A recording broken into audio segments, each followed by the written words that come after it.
Hey guys, well, let's begin. Tonight we're dragging you through the bitter, damp, absolutely unforgiving day-to-day grind of living in a medieval castle. Not as a royal, not as a knight, but as everyone else. That means your boots are worn thin, your bed's got fleas, and your morning starts long before dawn. The smell alone might knock you out cold. You're not in some sparkling fantasy here. Note, you're the peasant, the scullery hand, maybe, if you're lucky, a stable muckslinger. You live in a place that looks majestic from the outside, but functions like a broken stomach on the inside.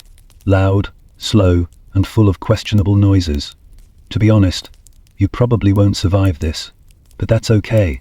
We're here to dream about it, not do it. So, before the lights go out, click like and subscribe. But only if you're brave enough to return tomorrow night. Drop your location and what time it is where you are. Let's see how many of you are awake at weird hours with me. Now, dim the lights, maybe turn on a fan, because silence makes this story worse. And let's ease into tonight's journey together. You start your day in darkness. Not poetic darkness, just literal, can't see your own fingernails kind of dark. The sun isn't up, but your feet are already on the icy stone floor. Your job doesn't care about your sleep schedule. Why would it? You're one of dozens, maybe hundreds of people who shuffle through the bowels of this stone beast doing the work that keeps it barely upright. You don't live in the fancy towers or even the halfway decent chambers.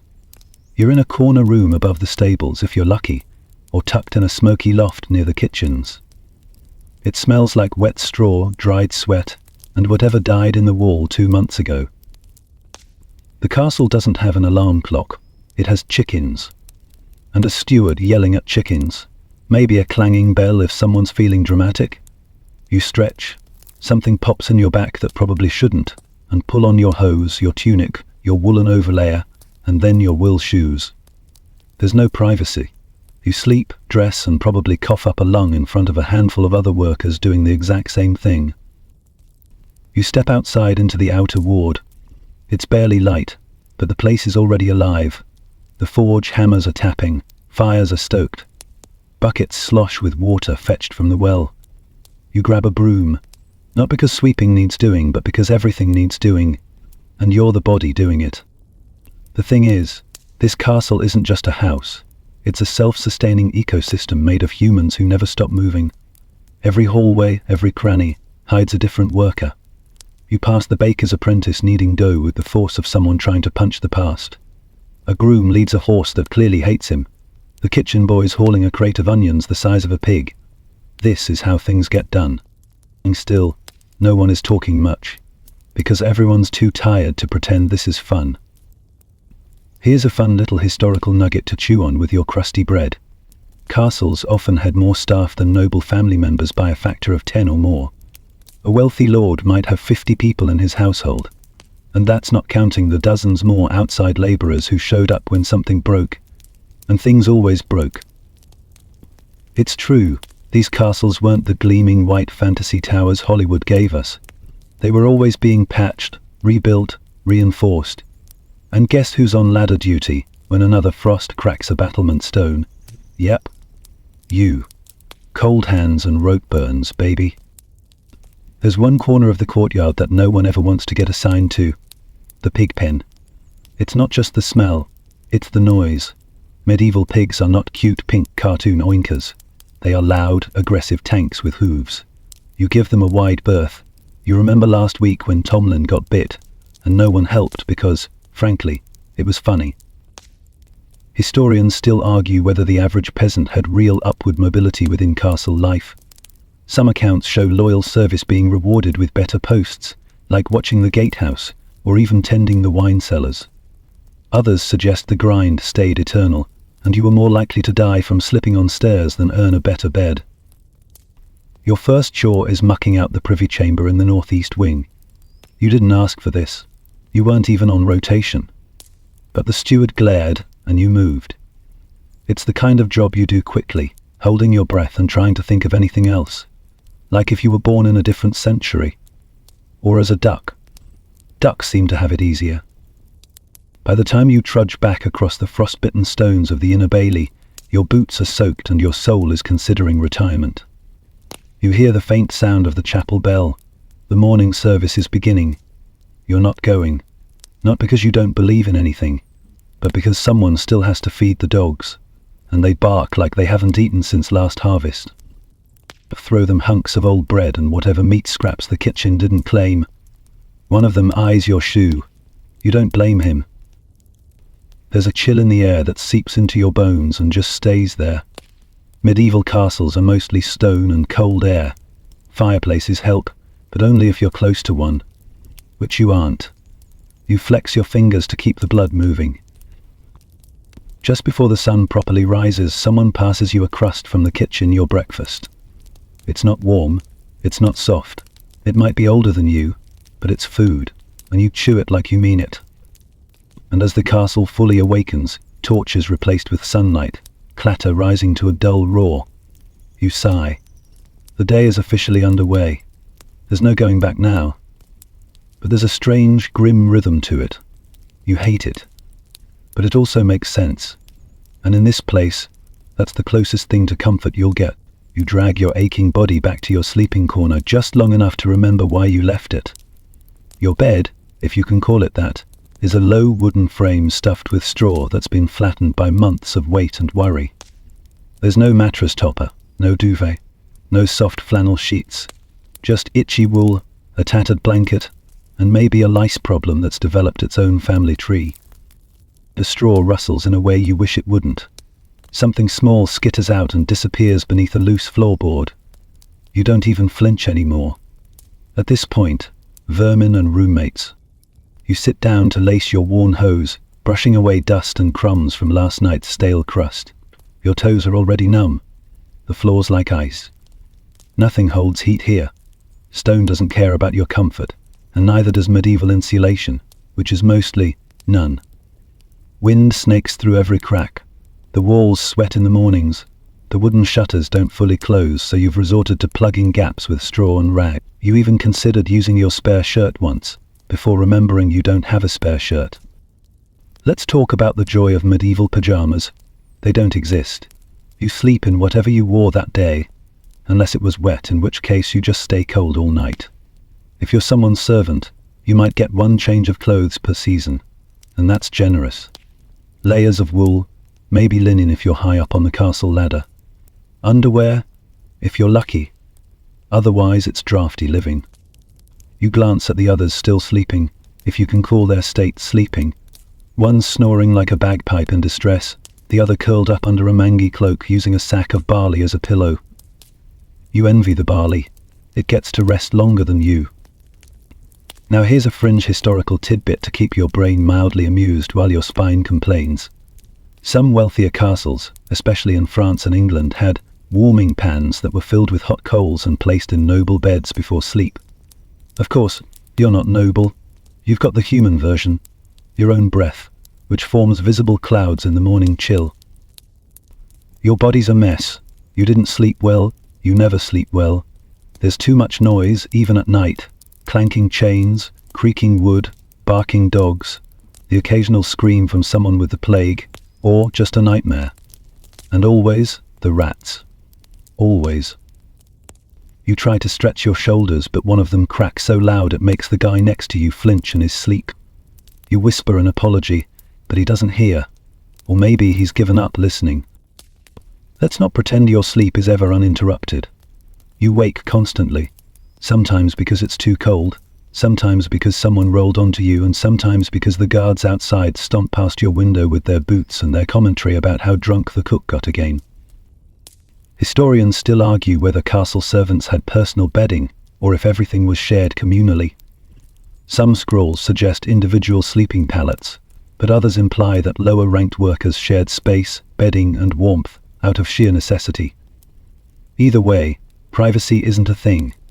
You've seen more than you ever wanted to, and smelled even more. A rooster crows, loudly. You've never hated a bird more in your life. That creature sounds like it's been gargling gravel. But it means morning has officially arrived. You sigh. Time to shake out the blanket, stomp into your shoes, still damp, and get moving again. You don't own socks. You just have tightly wrapped woolen footcloths that chafe and slip, and eventually smell like boiled despair. Outside, someone's already fetching water from the well. You nod in silent greeting. He nods back with the exhausted 1,000-yard stare of someone who's dropped a full bucket too many times. You join the line for morning gruel. It's not glamorous. Behind you, 2 women gossip in hushed tones about the steward's affair with the cook's niece. You file that information away, not because you care, but because knowing things can be a strange kind of currency here. One day, it might buy you an extra ladle of stew, or a warning when the steward's in a mood. Once you've scarfed the gruel and licked the spoon, because there's only one, and it's shared, you return the bowl and trudge to your next post. Your toes still haven't defrosted. You fantasize about a fire, or a sock. And then, the unexpected happens. A shout, a horse's whinny. Someone yells that a messenger has arrived from a nearby lord's estate. You and everyone else pause for a moment. Visitors mean news, and possibly, if the castle's lucky, a delivery of food or a request for soldiers. Either way, you won't be involved. You're still scrubbing out the chamber pot hallway today. As you return inside, a small bundle tumbles from a ledge and lands at your feet. It's a cat. She stares at you like you offended her great-great-grandmother, then scampers off. You envy the cat too. She's allowed to be anywhere. She naps on warm ovens and steals bits of meat. You, meanwhile, got scolded last week for standing suspiciously near the bread. You duck back into your corner, stomping your feet to keep the blood moving. One of your roommates finally wakes up and groans. Already? You nod. He throws the blanket over his face and swears under his breath. You both know there's no such thing as a day off. It's strange, this life. You're always tired, always cold, always hungry. But you know exactly what tomorrow will look like, and the day after that, and probably the day after that too. And sometimes, knowing what to expect is the closest thing to peace you've got. So you take a deep breath, hold it for a second, and step back out into the courtyard again. The castle is fully awake now. Smoke curls from chimneys, boots thud on cobbles, and someone's dropped a bucket. Again, life, in all its harsh repetition, continues. And you survive it, one freezing toe at a time. The first thing that hits you after the smell of wet hay and regret is the sheer volume of it all. The castle is no longer just waking up, it's at full tilt. You shuffle toward the tool shed, your breath puffing out in little clouds, and try not to make eye contact with anyone holding a list or a clipboard. Because in a medieval castle, clipboard means a stick with parchment nailed to it, and that's how you know someone's about to ruin your whole morning. Sure enough, the steward's assistant spots you. You try to pivot behind a passing mule, but it's too late. You, he barks, like he's been waiting all week to point at someone. North Tower, firewood. You nod. Of course, the one place where stairs never end and the fireplaces always need feeding. Firewood hauling. Again. You grab a splintery yoke and head for the storage pile. It's not really a pile anymore, more like a scattered mess of damp logs and beetle-infested planks. Some of them are barely firewood, more like suggestions of trees. You sigh, load up the yoke, and begin the first of what will be about 17 trips up spiral stairs. Your shoulders already ache, but no one's interested in your muscle pain. Everyone's working. Everyone's got blisters. Your complaints would just echo down the stone halls and bounce off someone else's misery. Up you go, step by step, past arrow slits that let in cold wind and the occasional bird, past 2 guards playing dice on a barrel. One of them nods to you, the other coughs so hard he nearly drops his die. You pretend not to notice. The North Tower fireplace is barely smouldering. You drop the logs with a grunt and poke the embers back to life with a rusty iron rod. You don't get to sit down. You don't get a cup of anything. You just get to go back down and do it again. But hey, did you know that in some castles fireplaces had hidden flues that doubled as communication tunnels? A shout or a knock in one hearth could be heard 2 floors up, which is either genius engineering or a nightmare when someone starts singing while you're trying to sleep. Historians still argue whether these were intentional features or happy accidents from haphazard masonry. On your third trip, your foot slips a little. You catch yourself, but the jolt shoots a pain up your knee. You grit your teeth and keep going. A twisted ankle means you still work, just slower. And slower means more yelling. By your fourth trip, you're sweating. That's the thing with castles, freezing in one moment, overheating the next, especially when your job involves being a walking furnace delivery boy. Back at the woodpile, you spot old Meg. She's been in the castle longer than the stones themselves, or so it seems. She's sorting kindling with knotted fingers and muttering to herself. You give her a nod. She squints up at you and says, "Don't forget to check for spiders. The fat ones like to hide in the bark." You didn't need that image in your life, but here we are. On your way back up, you pass the laundry lines strung near the kitchen tower. A pair of bloomers flaps dramatically in the wind like some kind of angry ghost. You smile for the first time all morning. It's the little things. Now let's talk about those chores. Your job isn't just firewood, that'd be too easy. You also sweep floors, scrub flagstones, haul water, feed animals, tend gardens, salt meat, and if you're incredibly unlucky, remove chamber pots. Your role isn't a title. It's an ongoing argument between tasks that all think they're most urgent. You remember when a chunk of the castle wall collapsed last winter?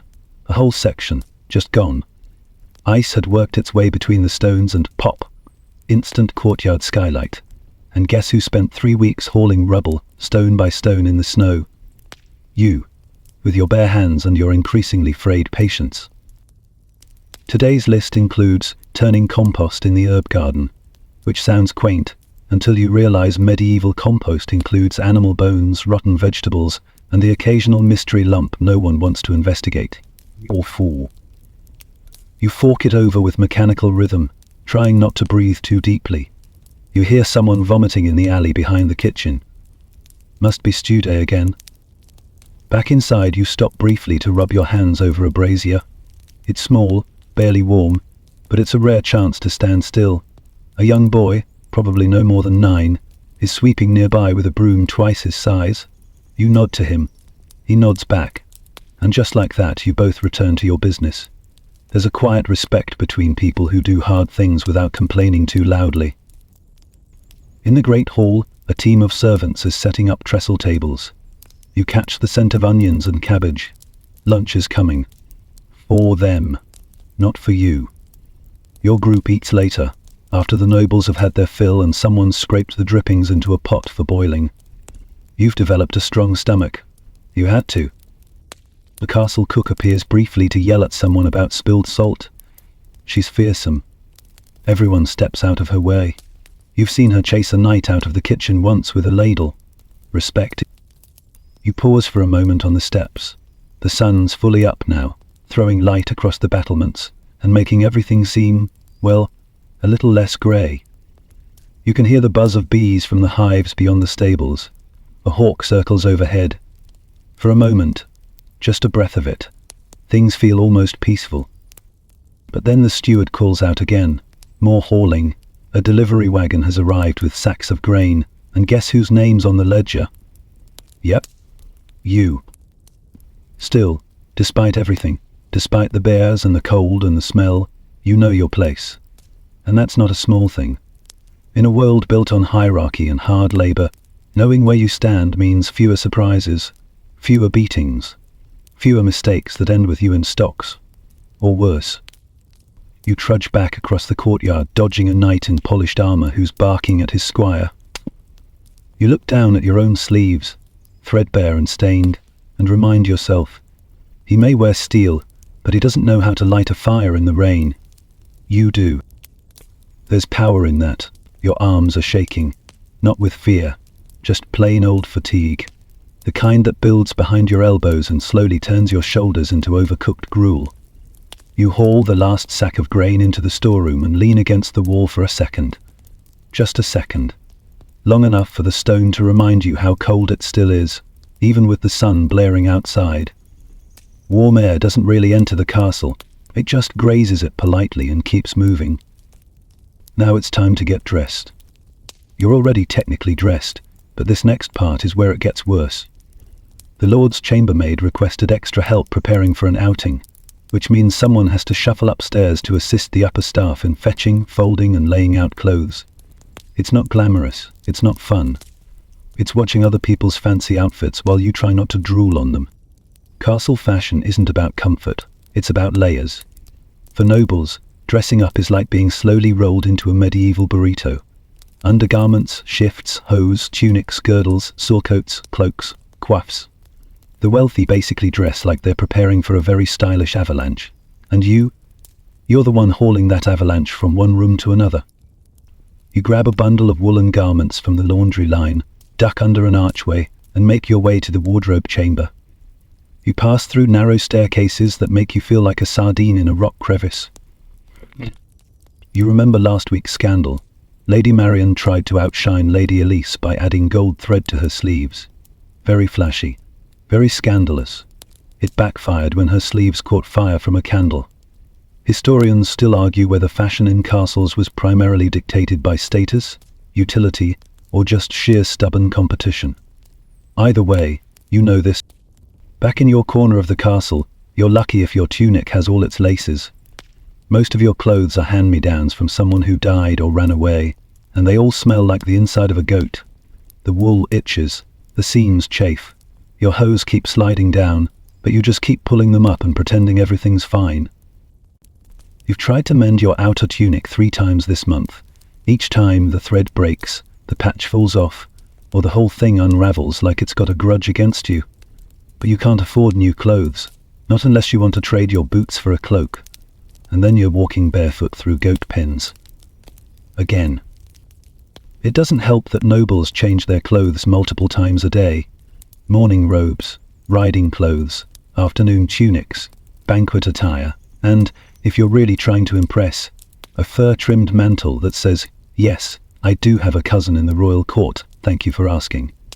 You, meanwhile, are still wearing yesterday's shirt. And probably last week's socks. Let's not forget shoes. Noble shoes are soft leather, dyed and shaped to curl at the toe like some kind of smug pastry. Your shoes? Thick, cracked, stiff as dried bark. They're better than nothing, but only barely. On rainy days you squish, on dry days they squeak. Either way, they remind you that your feet have never known luxury. You spot a tailor walking by with a bundle of dyed fabric so vibrant it looks like someone stole the sunset. That fabric will never touch your skin, but you can touch it now, just barely, as you help lift it onto a high shelf. It's soft, softer than anything you've ever worn. You sigh and move on. Here's a little-known detail that might surprise you. Medieval nobles sometimes owned dozens of garments, not because they wore them often, but because washing clothes was rare. Instead, they rotated outfits to appear clean while everything else sat in a trunk and marinated in lavender and hope. The actual washing process, soaking, beating, drying, was so intense and time-consuming that it was done sparingly, and by people like you. Back at the laundry hearth, someone's scrubbing a doublet with soap made of ash and animal fat. It smells like despair. You try not to gag. "It's fresh," the washerwoman says brightly, slapping the garment. You smile weakly and nod. Fresh, here, just means less grim than it was before. Sometimes, when you're off duty and no one's watching, you sneak a peek into the storage chests. You run your fingers along velvet and brocade. Just once, you imagine how it would feel to wear something soft, something warm. But even those nobles aren't as lucky as they look. You overheard a visiting merchant saying that all that finery hides a whole world of problems. Lice, fleas, flea diseases. Turns out even gold-trimmed undergarments can't fight medieval hygiene. There's a reason everyone carries a sprig of herbs under their collar. Fashion may be status, but scent is survival. You head back downstairs, arms empty now but your back still aching. You pass a mirror. Not the kind we'd recognize, a polished bronze plate that distorts your face until you look like a concerned goblin. You glance anyway. Your cheeks are hollow, your eyes tired. But there's something else there too, some quiet pride and still standing. It's time to get back to work. The kitchen is calling, and rumour has it the Lord's midday meal includes a whole roasted peacock. You won't get to eat any, of course, but you might get to pluck the feathers later, which is about as close to glamour as your life gets. As you leave the noble wing, your sleeve catches on a door hinge. It rips. Of course it does. You roll your eyes, tie a crude knot to hold the tear, and keep walking. Castle fashion tip of the day. If it's not falling apart, it's probably not yours. The air in the kitchen corridor hits you like a wall, thick with smoke, meat fat, boiled vegetables, and an underlying current of something you can't identify but definitely shouldn't inhale for too long. You take a deep breath anyway, because at least it's warm. After the drafty stone halls and your frostbitten soul, this smoky heat feels almost luxurious. The cook bellows something from inside and you step quickly into the great kitchen before she can repeat herself. She's already red in the face, waving a wooden spoon that has likely been used as both utensil and weapon. Her undercooks are scrambling, chopping, stirring, tripping over each other like panicked geese. You slip into place by the root barrel and get to peeling. Onions today. Joy. Medieval meals aren't just food, they're an exhausting performance. At least for the nobles upstairs. For you, the meals are whatever's left over, boiled twice and salted until your tongue forgets what happiness tastes like. But let's not get ahead of ourselves. First, you've got to cook the food you'll never eat. You reach into the barrel and pull out a knobby onion the size of your fist. No cutting board, just a dull knife and your cold hands. Chop, chop, chop. Your eyes start watering immediately, which is either from the onions or from the realization that lunch is 4 hours away. Today's menu for the noble table includes stewed rabbit, 2 kinds of bread, a bowl of peas, which are technically still green, and that famous peacock. Not the meat, just the display. The bird is skinned, roasted, and then redressed in its own feathers to look like it's alive. You once had to help with that part. It was traumatic. The eyes still haunt you. Meanwhile, your breakfast, if you remember, was a bit of crust and watery ale. Don't get excited. The ale isn't there for flavour. It's safer than water, which may or may not contain several small life forms. Boiling helps, and so does fermentation. Hence, morning beer. It sounds like a party until you remember it's weak, flat and warm. Here's a fun fact. Most lower caste castle workers consumed about 2 to 3 gallons of ale a day. Not because they were constantly drunk, though some certainly tried, but because it was literally safer than the well. Historians still argue whether this meant everyone was perpetually buzzed or if they'd just built up heroic tolerance levels. Either way, the castle runs on carbs and barely boiled barley. Back in the kitchen, you're assigned to mash turnips next. You take your place by the cauldron and start stirring with a paddle so large it should come with a lifeguard. Steam rises in great clouds, soaking into your hair and shirt. You smell like root vegetables. Again. A young scullery girl coughs beside you and wipes her nose on her sleeve. Fancy folk eating peacock today, she mutters. You ever even seen a peacock before you came here? You shake your head. First one I saw, I thought it was a demon, she adds with a chuckle. You both laugh a little, not because it's that funny, but because it's too early to cry. By noon, the kitchen is a battlefield. Pans clatter, someone drops a jug of cream, and the cook hurls a handful of herbs at the floor in fury. You dodge a flying ladle and keep stirring. That's your motto now. Keep stirring and don't ask questions. Once the noble platters are lined up and loaded onto serving boards, you carry one, carefully, up the winding steps to the hall. You're not allowed to look around. Eyes down, step steady. Don't spill, don't sneeze. Don't exist more than necessary. The great hall is loud with noble chatter. Goblets clink, someone plays a harp in the corner. The lord laughs, deep and dramatic. And you hate him just a little in the polite way servants do. You place the dish on the table and back away without a sound. Downstairs again, the staff meal has been set out. Yesterday's bread ends, a bucket of boiled cabbage water, and something that might have once been mutton. Maybe. You grab a wooden bowl and scoop up your share.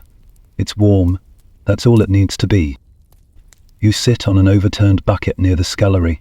No tables, no chairs, just whatever surface is open and rat-free. You eat fast. Not because you're starving, though yes you are, but because someone else is waiting for your bowl. There are only 8, for 24 people. A boy named Lark nudges you with his elbow and whispers, "Bet the Lord choked on a bone." You smile, chew and swallow. If he did, we'd be cleaning it up. Lark sighs and takes another bite. Let's not forget dessert, because you don't get one. Upstairs they've got honey cakes and fruit preserved in wine. You've got a splinter in your tongue from your cracked spoon. Still, someone manages to smuggle out a slice of something sweet, a dried apple tart, barely bigger than a coin. They pass it around like it's contraband. You get a bite. It tastes like joy, with a hint of flaw. Here's a quirky historical tidbit for your mental spice rack. Some castle kitchens had actual animals inside them, not just for eating but for catching other animals. Cats for rats, ferrets for chasing pests out of pantries, even trained dogs to bark when the bread boy sneaked a roll. You once saw a goose get into a flour sack. It got so bloated it couldn't fit out the door. They named it Dinner and served it that Sunday. Once lunch is cleared, it's clean-up time, which is to say, scrape, scrub, and don't ask what that brown smear is. You haul the bones and peels out to the refuse pit behind the stables. It stinks. You hold your breath and toss the slop. Something in the pile shifts, probably rats, or a cursed turnip. The rest of the afternoon stretches before you like an angry god. More food prep, more washing, more kneeling on cold stone and wondering when exactly your knees stopped working properly. Probably around age 14. But as the kitchen quiets and the sunlight dims a little in the windows, you let yourself dream.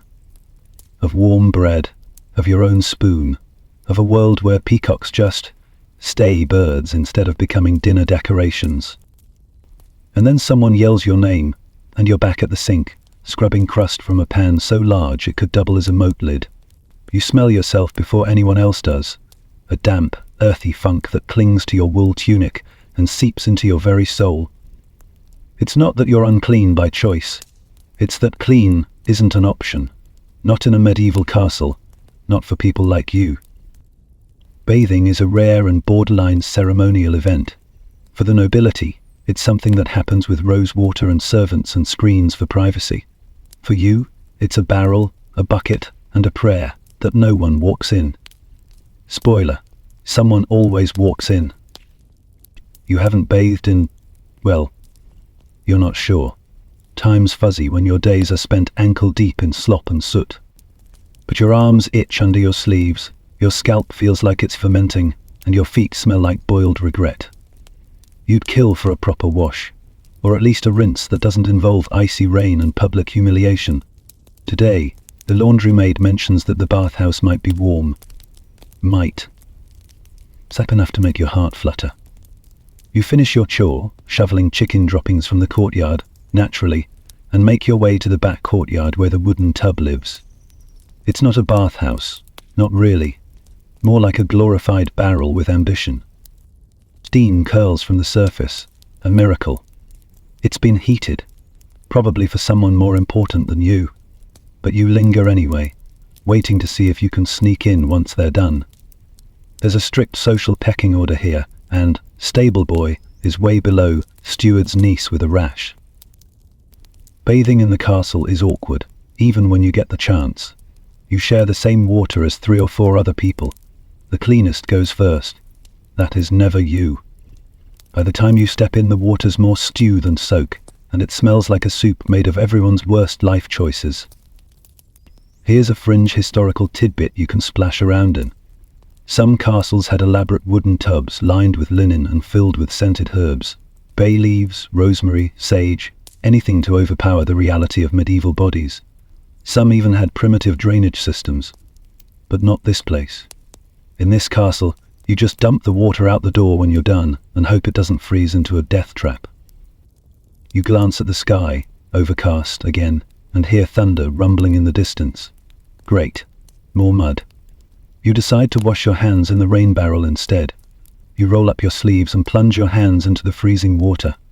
It bites you like a wolf, but the filth starts to lift. A little. You scrub your face quickly, before your cheeks go numb. As you dry your hands on your already damp tunic, you catch a whiff of the air around the latrine. You instantly regret it. Castle hygiene is a contradiction. On one hand, nobles obsess over sweet-smelling herbs, perfumed gloves and rosewater. On the other, no one has a toothbrush, the sewers are literal ditches, and everyone's breath smells like old onions. To relieve yourself, you have options. All bad. There's the garderobe, a wooden seat in a narrow stone shaft that drops waste into a pit or the moat. It smells exactly how you'd imagine. Cold, too. Stone and wind don't mix well with exposed skin. If you're out in the fields, you just go behind a tree. If you're inside, you use a chamber pot, dump it when you remember, and try not to spill it on your shoes. Again, historians still argue whether the average castle dweller truly believed in cleanliness, or if it was just a matter of ritual. Religious washing, hand washing before meals, and special pre-feast purifications suggest people wanted to be clean. They just had no idea how bacteria worked, or what it was. To be fair, you don't either. But you do know that stepping in the latrine runoff gives you a rash. You pass the laundry maid again. She's stomping wet linens on a flat stone with bare feet. You shudder, not because of the method, it actually kind of works, but because of what's on those linens. Blood, sweat, soot, and something suspiciously green. She sings as she works. You envy that level of cheer. Your own clothes are past saving. Your sleeves are permanently stained. The armpits have become abstract art. And the smell? Well, let's just say you've named it eau de donjon. Still, they're yours. And in a place where ownership is rare, that counts for something. One of the squires passes by, doused in lavender water and smugness. He waves a hand in front of his nose as he walks past you. You smell like a stable, he says, grinning. You shrug. That's because I live in one, you shoot back. He blinks. You keep walking. You catch a glimpse of the kitchen cat licking her fur on a windowsill. The idea of smelling nice has become fantasy. Once you dreamed of hot baths. Now you fantasize about having 2 shirts so you can rotate the stink. You've tried using herbs before. Crushed mint, dried lavender, even rubbed lemon peel once, from a noble's discarded tart. It helped for a while, but nothing covers up months of grime quite like more grime. And don't even get started on dental hygiene. Your teeth hurt sometimes. Not always. Just enough to remind you that one day you'll probably lose them all.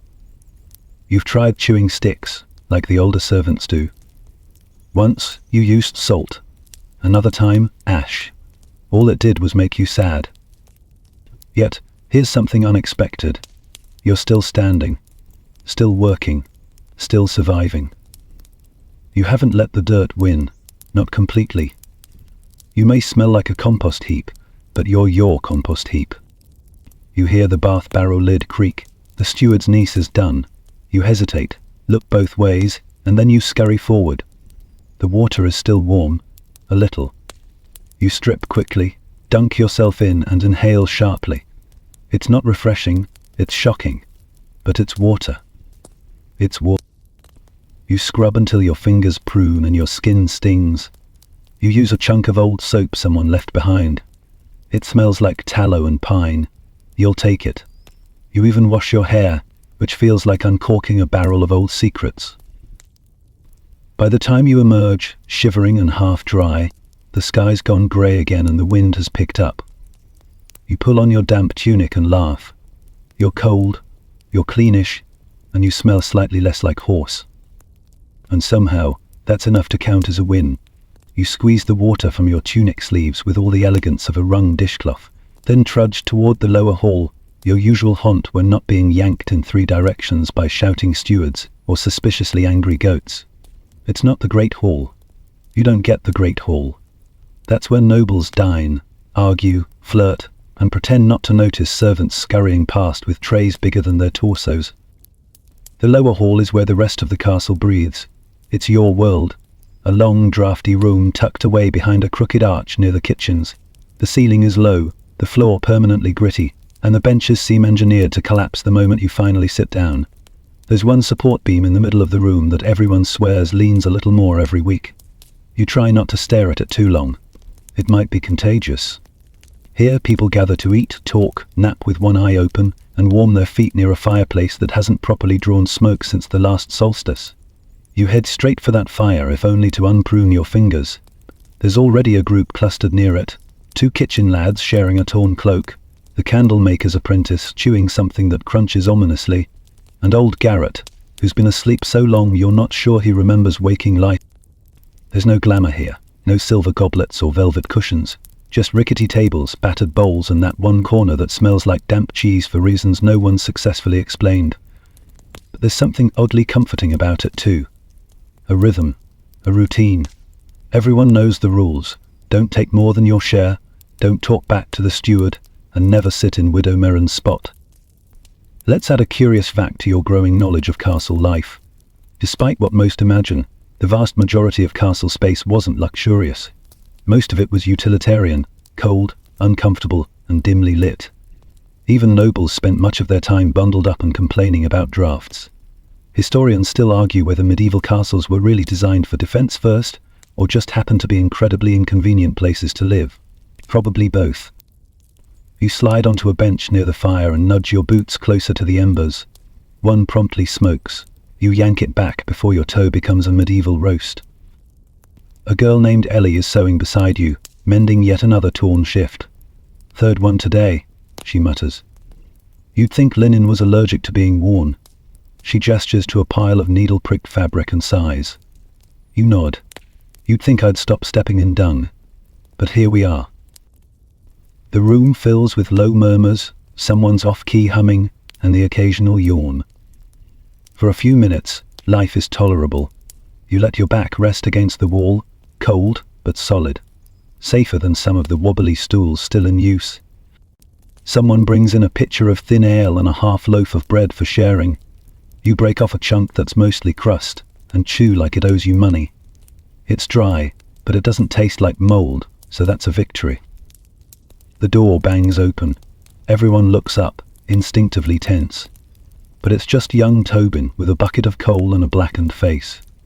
"Someone tell the steward," he mutters, his coal bins crawling with spiders the size of chickens. You grin. Exaggeration is the only seasoning left in this castle. A light joke breaks out. Something about training the spiders to chase rats. You add, "Or maybe make stew." That's protein, right? Ellie groans. You'd eat anything. You shrug. Once ate a mushroom I found in a boot. Didn't die. Got dizzy though. She laughs, but it quickly fades. That's how most jokes go around here. Burn fast, die young. Now here's something strange. Despite being the castle's communal space, the lower hall gets almost no maintenance. The roof leaks in 3 places. The benches have all been repaired so many times they creak in Morse code. One of the windows is just a hole plugged with straw. And yet, no one ever suggests improving it. Why? Because improvement would mean someone important had to come down and look around, and no one wants that. Above you, the Lord's children are shrieking in their playroom. The floorboards groan, dust sifts down. Someone mutters, "If they fall through, I call dibs on their boots." You all laugh again. This time, it lasts longer. You hear music from upstairs. A lute, badly tuned. Some nobles trying to be poetic. It drifts down like a reminder. That world is close enough to hear, but too far to touch. You close your eyes for a second. Just a second. Not to sleep, just to rest your thoughts. Around you, people whisper, argue quietly over dice, and hum lullabies half remembered from childhood. There's comfort in it, however ragged. A shared weariness, a collective ache. One of the kitchen lads starts snoring. The girl sewing pokes him with a spoon. "We get one break, Bran. Don't spend it unconscious." He snorts awake. As the fire dies down, someone tosses in a bit of straw. It flares for a moment, sending shadows dancing along the walls. You watch them flicker. For a second, you imagine they are alive, a ghost of laughter, a phantom servant sweeping endlessly. Here's a whisper from the fringe.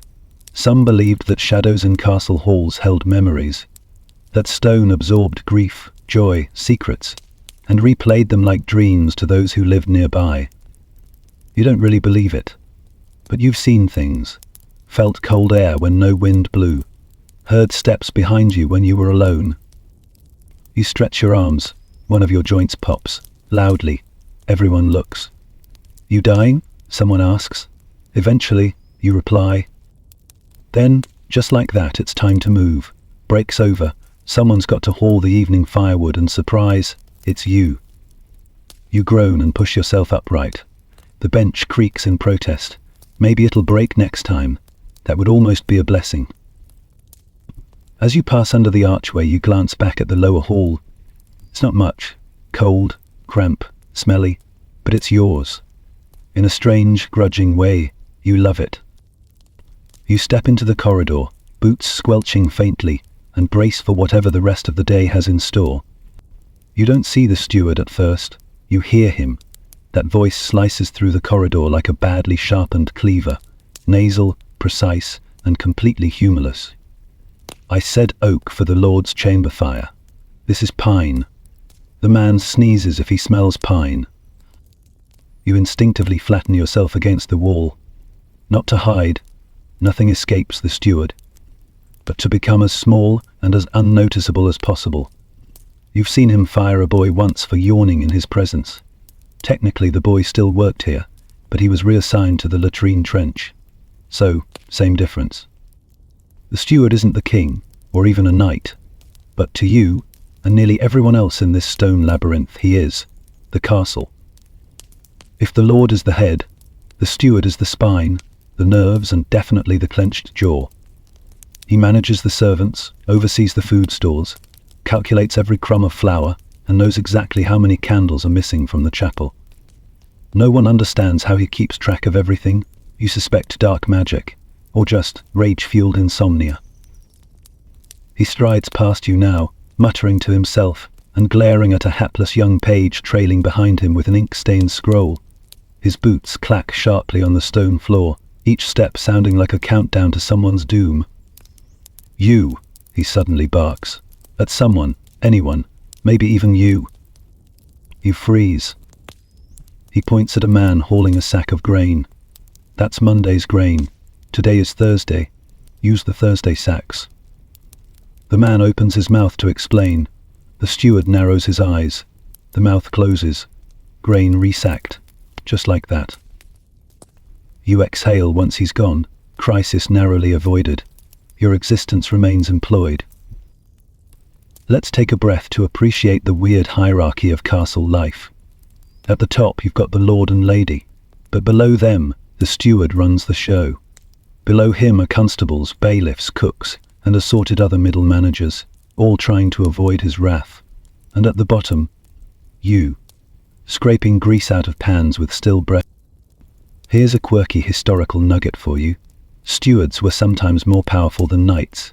They didn't fight, but they controlled every penny, every ration, every punishment. Some even acted as regents when the lord was away. Historians still argue whether the steward's power undermined the nobles or merely kept the whole feudal train from going off the rails. Either way, one angry steward could ruin your entire week. You make your way to the storage cellar, muttering, oak, oak, oak, under your breath, so you don't accidentally commit pine again. You pass under a low arch, ducking instinctively, and enter the cool, earthy silence of the undercroft. The storage rooms smell like dust, dried herbs, and damp grain. You find the right bundle of oak logs, marked neatly with a scratched symbol that might be a tree or a rat, and hoist it onto your back. Your spine audibly protests. You remind it that being fired would be worse. The logs scrape against your shoulder as you make your way back through the twisting corridors. The steward appears again, like a bad smell. "To the Lord's chamber," he says, barely glancing at you. You nod, bow slightly, just enough to count, and shuffle off. The stairs feel longer today. Every step grinds into your knees. You wonder how the steward moves so quickly all the time. Maybe he floats. Maybe he just doesn't feel pain. Maybe he's made entirely of angry vinegar. At the Lord's door you knock once. No answer. Good. You slip in, set the logs neatly by the hearth and admire, for exactly 2 seconds, the luxury of this room. A real bed. A thick carpet. Tapestries that look like they've never once touched mildew. There's a fire burning already, but the flames are low and sad. You add wood, prod it a little, and feel the warmth spread like something from a dream. This room isn't yours, it never will be, but it's nice to stand in it, just for a second. You return to the corridor and nearly run into the steward again. He looks you over. Next, the chapel. Candle count. Your heart sinks. The chapel is a pain, cold, echoey, and filled with ghost stories. But you nod. Because there's no such thing as no in this job. Only yes, right away. And how high. The chapel is quiet when you arrive. Too quiet. Your boots scuff along the stone floor as you begin counting. 1, 2, 3, 4. You pause. Was that whispering? No, just wind. You glance at the stained glass window. It's chipped. The blue section's been cracked since last year, but no one bothers to fix it. Too expensive, the steward said. Doesn't affect structural integrity. You suspect beauty is not a priority on his ledger. You finish the candle count. 2 short. Great. You scribble the number on a slate and head back, hoping the steward doesn't accuse you of stealing them. Again. As you pass through the gallery, a noblewoman brushes past you without so much as a glance. Her dress swishes like it was made by angels and expensive regrets. You make yourself small, invisible. You're good at that. It's how you survive. You return the count to the steward. He nods once. Good. Don't forget the well check at sundown. Of course not. You'll just add it to the mental scroll unraveling inside your head. Here's something few people understand about castle life. There are no real breaks. Even when you're resting, your ears are tuned for someone shouting your name. Your muscles might stop moving, but your anxiety does laps around your stomach. The steward finishes scolding a page for smudged ink, then disappears into a side chamber. You exhale deeply. Not because he's gone, but because you're still here. You might not like the steward. No one does. But he knows everything. Who's been stealing flour? Who's been skipping mass? Who's hiding a flask of honeyed wine in the grain sacks? Probably Tobin. Without him, this castle would crumble into chaos. And yet, you dream sometimes of him slipping on one of his perfect ledgers and tumbling down the stairs. Just a little fall, nothing fatal, just enough to wipe that smug look off his face for a day. For now, though, you're just glad he didn't send you to the moat again. You roll your shoulder, adjust your tunic, and shuffle off to your next chore. Your schedule, as always, written in other people's angry voices. There's a rack near the great hall that you've always eyed with a mix of awe and frustration. Swords, dozens of them, lined up in gleaming rows, like a very sharp museum exhibit you'll never be allowed to touch. Each blade polished within an inch of its medieval life, hilts wrapped in dyed leather, some etched with symbols or strange Latin inscriptions you can't read, but assume translate to something like, "Don't even think about it." You pause near the rack, arms sore from hauling a barrel of salt earlier, just a second to admire the craftsmanship. They're beautiful. Deadly, yes, but elegant in a way nothing else in the castle is. A knight strides past you, clanking like a walking blacksmith's shop, and selects one without hesitation. His gloved hand wraps around the hilt like it was made for him. You look down at your own hands, covered in dirt, a blister on your palm that popped yesterday and now looks like it's forming a sequel. You wouldn't know what to do with a sword if someone handed it to you, other than, possibly, drop it on your foot, which you suspect is a punishable offense. The armory's been recently stocked, probably because the local baron is threatening border skirmishes again, or someone insulted someone else's sheep. Honestly, it's hard to keep up with noble politics. They all sound like dinner party grudges wrapped in chainmail. You're assigned to help the armorer today, not to forge anything, that's a master's job, but to clean hilts, sort bolts, and carry heavy things that clang and occasionally pinch your fingers. The armory is hot, noisy, and smells like iron, sweat, and burned skin. Here's a historical side note to polish your imagination. Most castles didn't just store weapons, they produced and repaired them on site. A functional smithy was as crucial as the kitchen. Arrows don't sharpen themselves, and crossbow strings rot faster than hope in a rainstorm. Historians still argue whether most full-time smiths lived in the castle or were summoned during times of war. Either way, you're now a very underpaid apprentice for the day. You carry a bundle of Havelians across the courtyard, trying not to trip over your own feet. They're heavier than you expected. Not sharp yet, but the ends still poke through the sack and jab your legs with each step. You make it to the weapons shed without bleeding, barely, and lay them out on the rack. Sir Bevan is already there, inspecting his mail shirt like it just insulted his lineage. He's the kind of knight who believes everything can be fixed with yelling. He points at a dent in his helmet. You call this repaired? A goose could crumple this. The armourer's assistant rolls his eyes. Then maybe wear it around fewer geese, sir. You choke on a laugh, pretend to cough. Nobody notices. Once the knights are out training, you're allowed to sweep the floor. The stone here is permanently stained from oil, rust, and what you hope is dried mud. You find a broken crossbow string curled up in the corner like a sad snake. It goes in the scrap bin, along with several splintered arrows and a dagger hilt chewed by rats. Let's talk about those weapons. They're everywhere, on racks, in chests, mounted on walls, and yet you're not allowed to wield a single one, not even for fun. Touching a sword without permission could earn you a whipping, or worse, depending on who sees you. Only trained fighters, guards, and nobles have that right. You, meanwhile, are allowed to carry buckets, bread, and perhaps a rake if someone's feeling generous. Still, you're curious. Everyone is. You've seen the knights train, how they swing those blades, how the sunlight glints off steel like it's winking at you. You once found a broken dagger behind the stables, kept it for 2 whole days before the steward found it and made you dig a new refuse pit as punishment. Still, for those 2 days you felt powerful, dangerous, important. That's the thing about castles. Everyone's carrying something, but only a few are allowed to carry weapons. The rest of you carry burdens, not as shiny, but just as... You take a break behind the stables. There's a training dummy nearby, just a sack stuffed with straw, mounted on a pole. Someone's left a practice sword leaning beside it. You look around. No one in sight. You reach out. Just a little touch. It's heavier than you imagined, the grip awkward in your hand. You swing it once, slow, cautious, and nearly fall over. It clanks against the dummy with a dull thud and rebounds into your shoulder. You drop it. Laugh softly.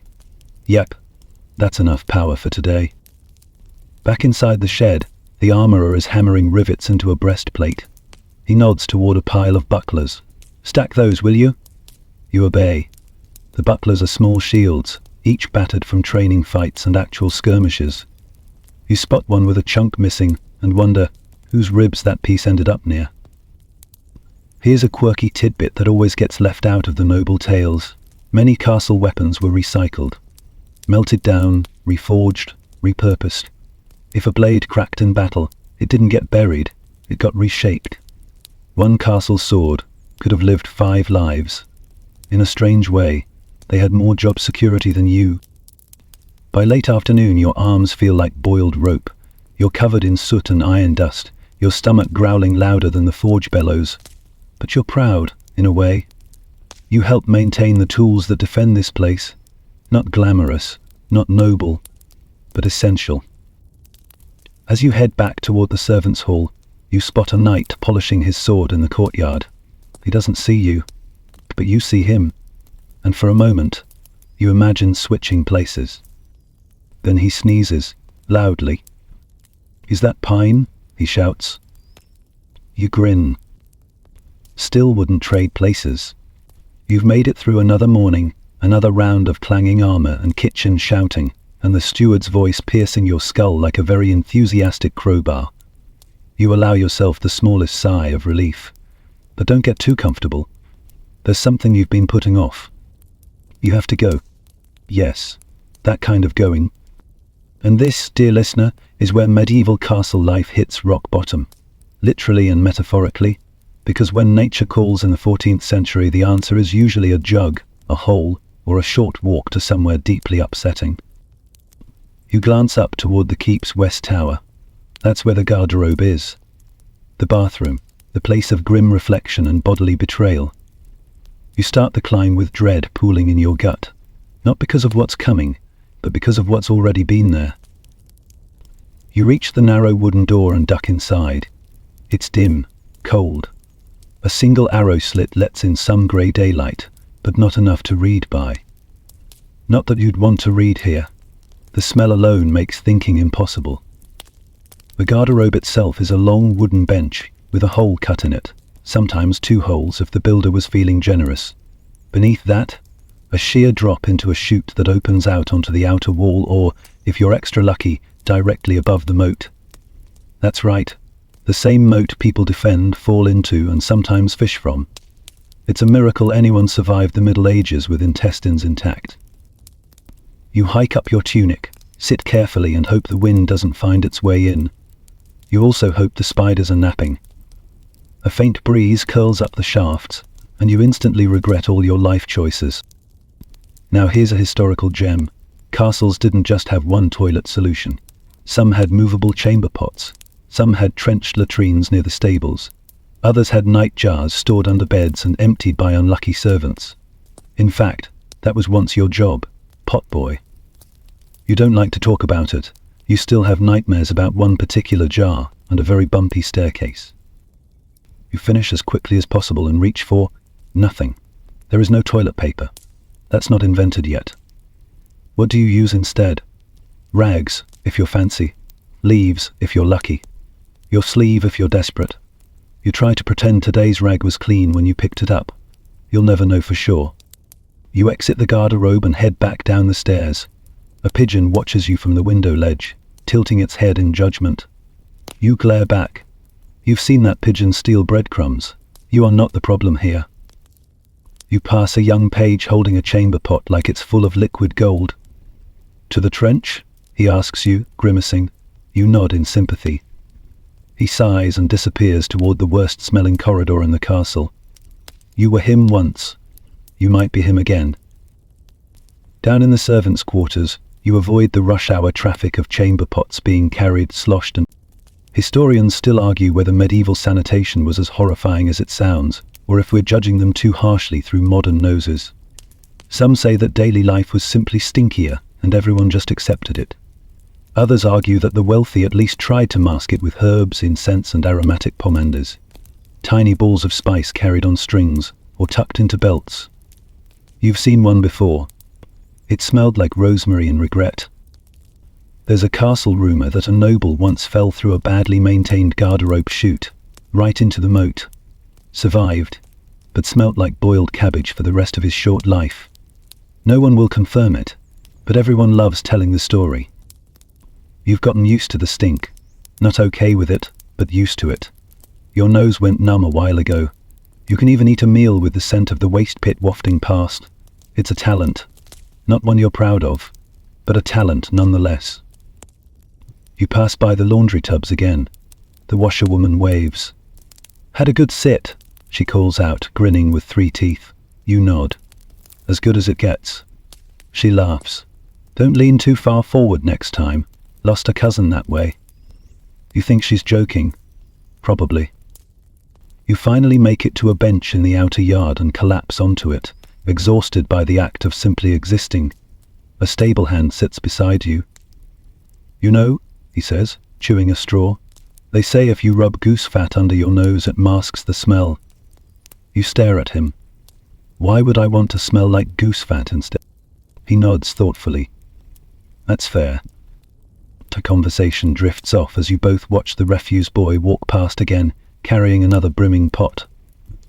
A trail of something unpleasant follows him. You both lean in the opposite direction without speaking.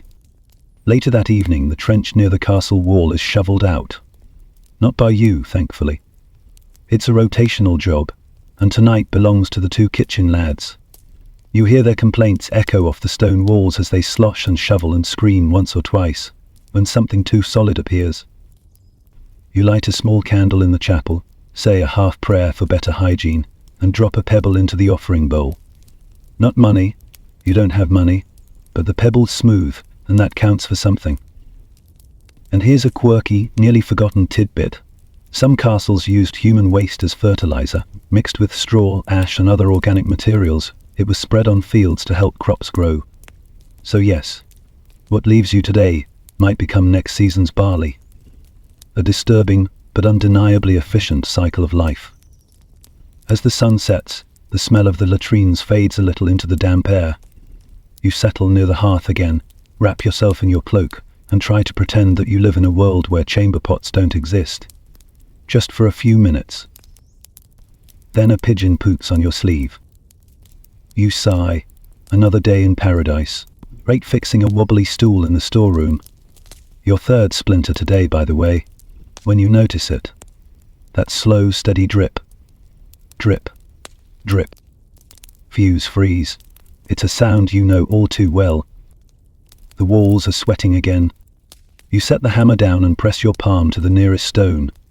Yep, damp, cold, a little slimy, if you're being honest.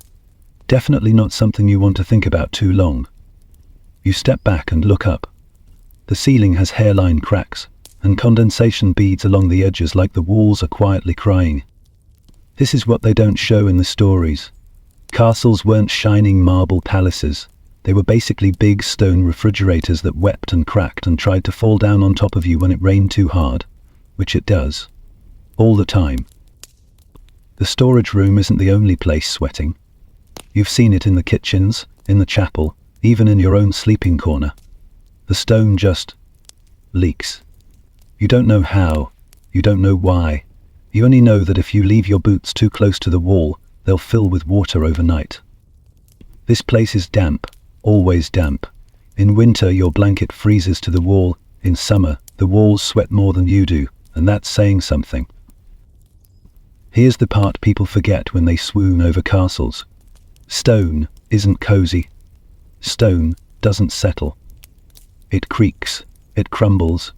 It decides to grow moss in places where moss has no business being. One of the outer walls even has a small fern growing out of it. You named it Nigel. He's doing better than most of the staff. You hear another ominous drip, this time from the ceiling. You don't look up. You don't want to know. Let's drop in a historical tidbit. Most castles weren't built with moisture in mind. Drainage systems were basic at best, non-existent at worst. Roofs leaked, foundations shifted, and floors got so slick in winter that you could go slitting down the corridor with just a cabbage and some ambition. Historians still argue whether certain architectural quirks like angled floors and recessed thresholds were intentional drainage features, or just the result of oops, too late to fix it.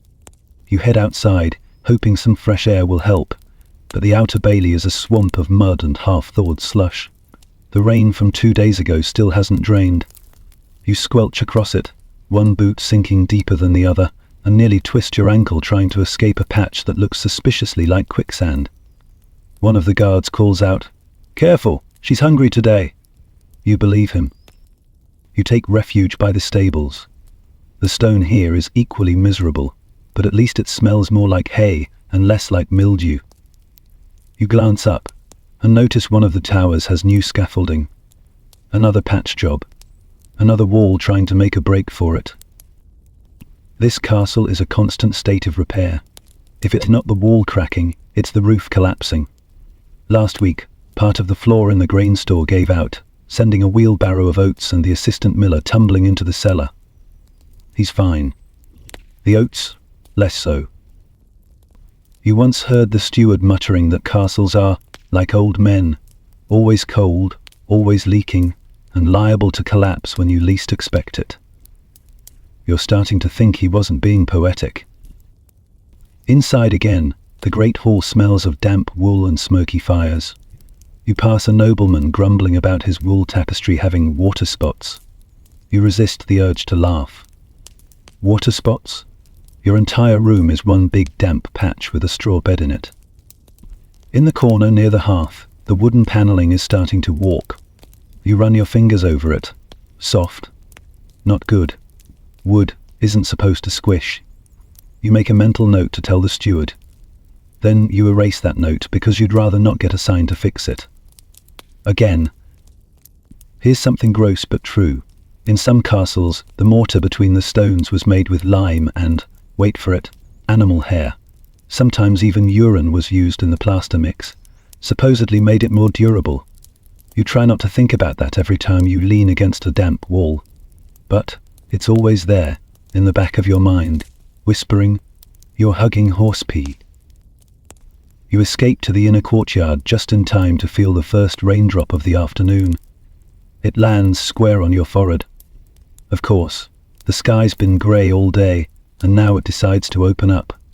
You sprint for the nearest overhang, which is already occupied by a cluster of chickens and a goat that looks deeply unimpressed by your arrival. The rain comes quickly, a cold, steady drizzle that turns every crack in the castle into a soggy mess. Water drips from the eaves in a dozen tiny streams. You watch it pool in the corners of the courtyard. It runs in rivulets down the mossy walls, darkening the stone and soaking the already sodden ground. You take a moment to appreciate the sheer, soaking absurdity of it all. And yet, the castle endures, somehow, despite the moisture, despite the crumbling mortar, despite the mushroom you found growing out of the west stairwell, which someone tried to eat. It holds together. Barely. You sigh, wipe the rain from your eyes and get ready to haul a soggy sack of barley across the yard. Again. Your boots squelch, your shoulders slump. Your shirt sticks to your back. And still you trudge forward, because walls might drip and roofs might cave, but if you stop moving, you freeze. And if you freeze, someone else gets your blanket. You hear music, laughter, even, before you see anything. A faint hum of lutes, the clink of goblets, and that unmistakable lilt of noble joy echoing down the stone corridors. You already know what it means.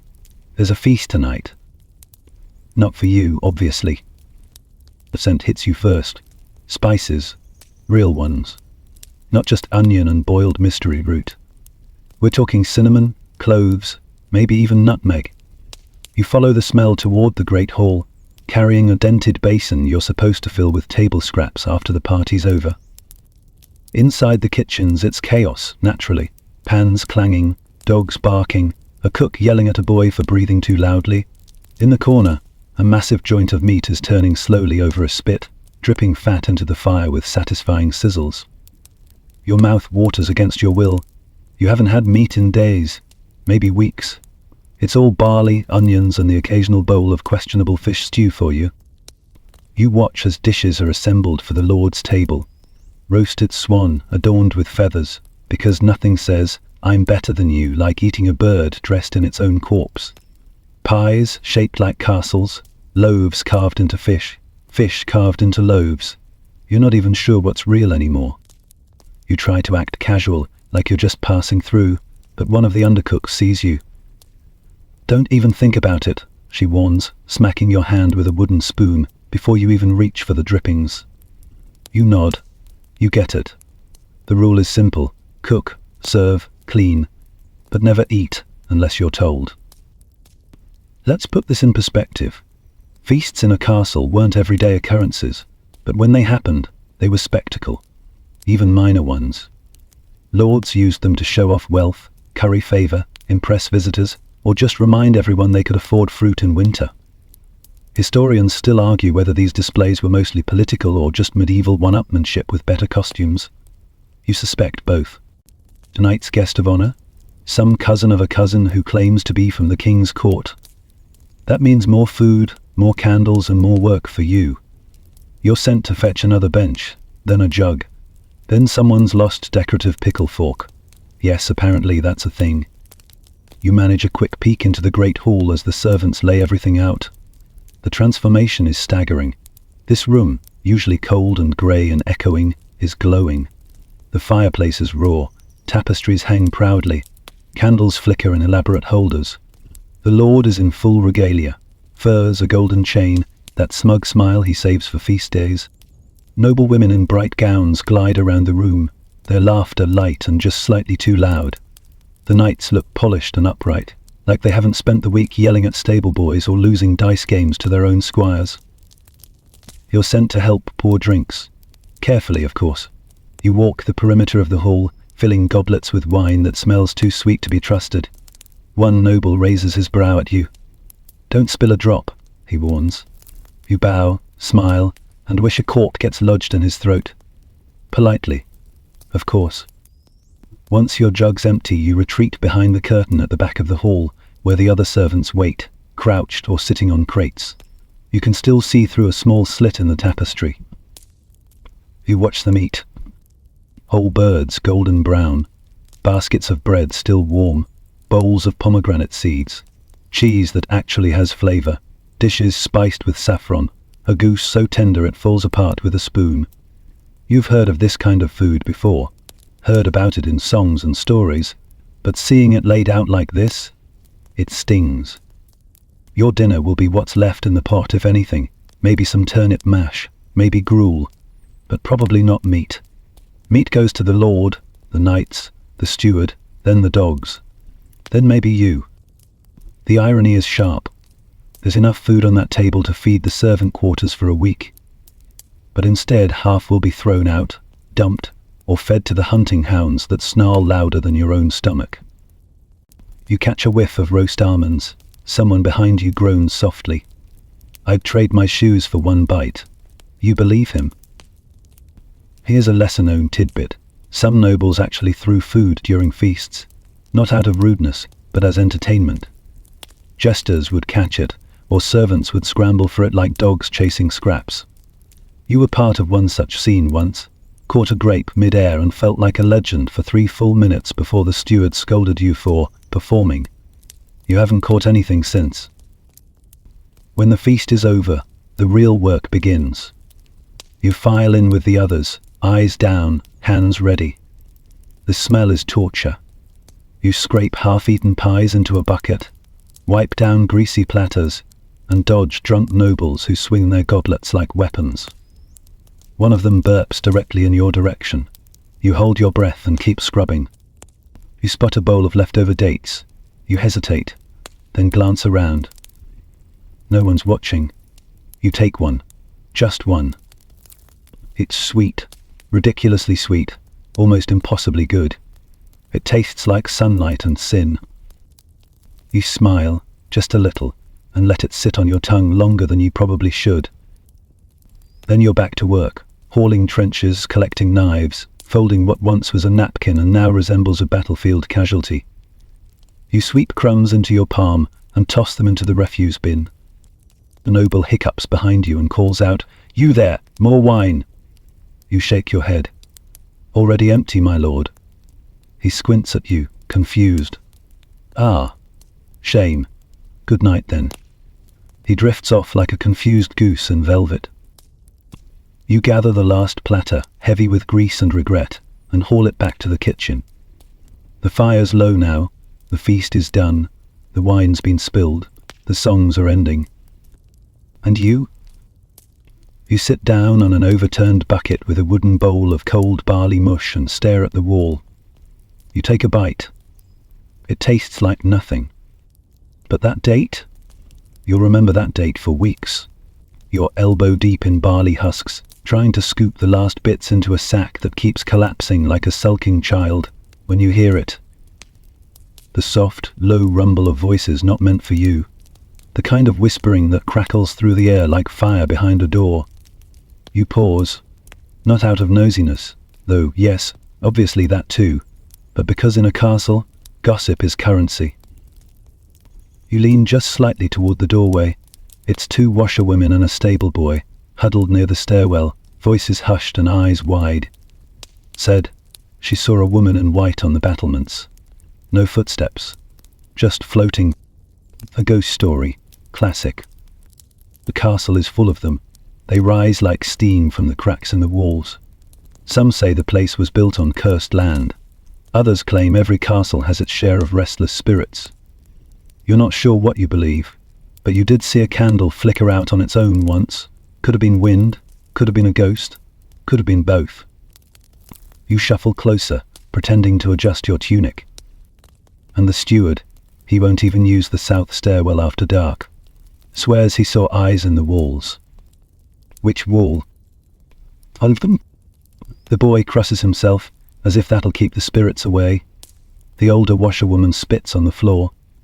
Superstition keeps people sharp, she mutters, and quiet. Castle folk don't just believe in ghosts, they live beside them. Every creak, every draught, every cold spot has a story. You've heard tales of dead knights wandering the ramparts, phantom dogs barking at invisible intruders, and the grey lady in the chapel who appears whenever a new servant dies. So far, she hasn't visited you. You try not to take that personally. Historians still argue whether these tales were based on real events or created to control behavior. Keep servants from sneaking into forbidden chambers. Keep children from climbing tower stairs. Or maybe just explain away the cold patches and strange sounds that a damp, aging castle naturally produces. Either way, the stories persist. Whispered in corners, murmured during meals, passed on like sour starter for falling fuses. You head down the north hall to deliver a message from the steward and catch a glimpse of something in the corner of your eye. A shadow that moves a little too quickly. You pause, look, nothing there, just a tapestry swaying gently, as if exhaling. You keep walking, casually, definitely not fast walking, not at all. Beyond ghosts, there's something else you hear just as often in castle corners, gossip. The kind that could get someone killed, or at least reassigned to the privy pit. Who's sleeping with whom, who's skimming off the grain barrels, who got caught stealing a pear and had to scrub the stables for a fortnight. You don't speak much, but you listen. Listening is survival. Like today, you hear the cook's apprentice whispering to a scullery maid that Lady Avina's baby looks suspiciously like Sir Aldrich and not her husband. It's said with a grin, a wink, and a very fast look over the shoulder. If the wrong person hears that, someone's getting their hair shaved off in shame, or worse. You've learned to store gossip the way squirrels store nuts, tucked away, just in case you need to trade one rumor for a favor later. Here's a fun, if slightly disturbing fact. Castle servants often knew more about the noble families than the nobles did themselves. You're in their rooms, cleaning their clothes, changing their bed sheets. You hear things, you smell things, you sometimes step in things you wish you hadn't. You once found a letter stuffed behind a loose stone in the lady's solar. You couldn't read all the words, but the handwriting was delicate and frantic, and the part you did recognize must not be discovered. You carefully put it back and never said a word, but you remember. Later in the day, you're back in the servants' hall, sewing a button onto your only tunic, when Ellie leans in and whispers, "They found a dead rat in the noble's pantry, swollen like a wineskin, still twitching." You shudder. What did they do with it? Cook wants to roast it, says it's the freshest thing in there. You laugh, but it's the kind that makes your stomach twist a little. You think back to something a passing monk said last month, during his sermon about the unseen world. He warned that idle hands invite spirits, that the devil waits in corners and empty stairwells. You didn't believe him, but you do find yourself whispering apologies when you knock over a candlestick, just in case. As evening settles in, you light a rushlight near your bed and curl up under your itchy blanket. The wind howls outside. Not loudly, just enough to slip under the door like a bad thought. Something thumps far above, probably a shutter. Probably. You close your eyes. Then you hear it. A whisper. You sit up, heart racing, listening. Nothing. You lie back down, tell yourself it was just the wind, or a draft, or your own breath echoing in the room. But you know better. This castle breathes, it listens, it remembers. And sometimes, just sometimes, it talks back, The trumpet doesn't sound like a noble announcement. It sounds like someone stepped on a goose, and it's holding a grudge. You hear it blare once, then again, and then the sound of frantic boots pounding on stone. Something's wrong. You drop the basket of turnips you were pretending to sort and follow the noise. Everyone's moving. Quick, anxious, disorganized. Not a drill. Not another hunting party. This is different. Someone yells, "Shut the gates!" You glance at the courtyard. Guards are running toward the portcullis, hauling spears and crossbows. You grab the nearest worker. What is it? Raiders. Maybe. Someone on the hill. They rang the bell twice. Twice means weapons up. You weren't trained for this. You weren't trained for anything. You're a potato peeler, a bucket carrier, a chamber pot slinger. But now you're supposed to help defend a castle? You want to run, but you don't. Instead, you follow orders. That's what keeps you alive. The steward is suddenly everywhere at once, shouting commands like his voice is made of iron. Get the boiling oil ready. Archers to the west wall. You. He points at you. Water buckets. Get them to the tower stairs. If we burn together. Inspirational. You sprint. You grab 2 slushing buckets from the well and haul them up the spiral staircase toward the north tower. Each step tries to break your knees. You don't stop. You can't. Not with the bells towing again, louder this time. Not with the archers forming ranks. Not with the sudden realization that this isn't pretend. At the top, the guards are positioning barrels, oil, water, rocks, sand, anything that can be dumped, hurled, or poured on heads from above. You set your buckets down and look out the arrow slit.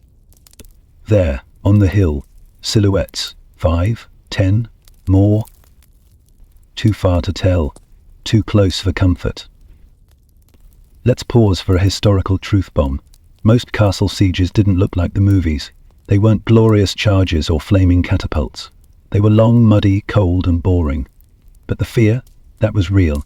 Especially for people like you who had no armor, no weapons, and no escape plan. Historians still argue whether peasant defenders were valuable or just extra bodies to absorb arrows. You have a strong opinion on that. Back on the battlements, someone starts heating oil. You keep your head low. You've seen what a burning splash can do to skin. You're not interested in finding out firsthand. You help stack rocks near the crenellations, good old-fashioned gravity weapons. You hand out buckets. You don't speak. You're too busy shaking. The Lord finally appears, all fur cloak and puffed up chest, trying to look unbothered. He surveys the enemy from behind the safety of a dozen guards and announces, "They'll not take this castle." The cheer from the soldiers is half-hearted. No one really believes him. He has a habit of saying things that sound impressive, but lack practical support. Like his plan to build a moat extension using geese. It didn't end well. As you work, you feel the tension shift. The shapes on the hill still there, but not moving. A flag goes up. Not your flag. It flutters in the wind. Then, silence. And then, they turn. Riders swing back toward the tree line. The figures vanish. The hill empties. False alarm? No one breathes for 10 full seconds. Then the bell rings once. Stand down. Relief crashes through you like a flood. The guards sag against the walls. The steward wipes his forehead. Someone starts laughing, not because anything's funny, but because the adrenaline has nowhere else to go. You're sent to help douse the oil fires and haul the unused buckets back to the yard. Your arms are trembling. You smell like smoke. Your legs feel like butter churned too long. You wonder, what if they had attacked? What would you have done? Here's something terrifying. Not all castles survived their attackers. Some fell in days, some in hours, and when the gates broke, the invaders didn't politely ignore the servants, no. They looted, burned, destroyed. Sometimes worse. You know this. Everyone does. You've heard the stories. You've seen the survivors pass through skied, silent, looking at stone walls like they'd made of paper. Back in the yard, Ellie's tending to a boy who tripped and cut his arm on the stairs. He's pale, shaking. Later, as you sit near the stable wall, still catching your breath, the steward walks past. He actually pauses, looks at you. "Good work," he says. You blinked. Did he just praise you? You nod, speechless. He walks on. You glance around. Everyone's quieter now. The laughter has faded. The noise has dulled. The tension hasn't quite gone. It's coiled in your chest, a quiet reminder that it could have gone differently. You lie back against the wall and close your eyes, just for a second. You're not sleeping. You're remembering the silence, the waiting, the not knowing. There's no battle scar on your body, but your nerves are frayed like old rope. And tomorrow, you'll probably be peeling turnips again like nothing happened. Because in a castle, fear comes and goes, but the chores never stop. There's a rattling in your chest that won't quit.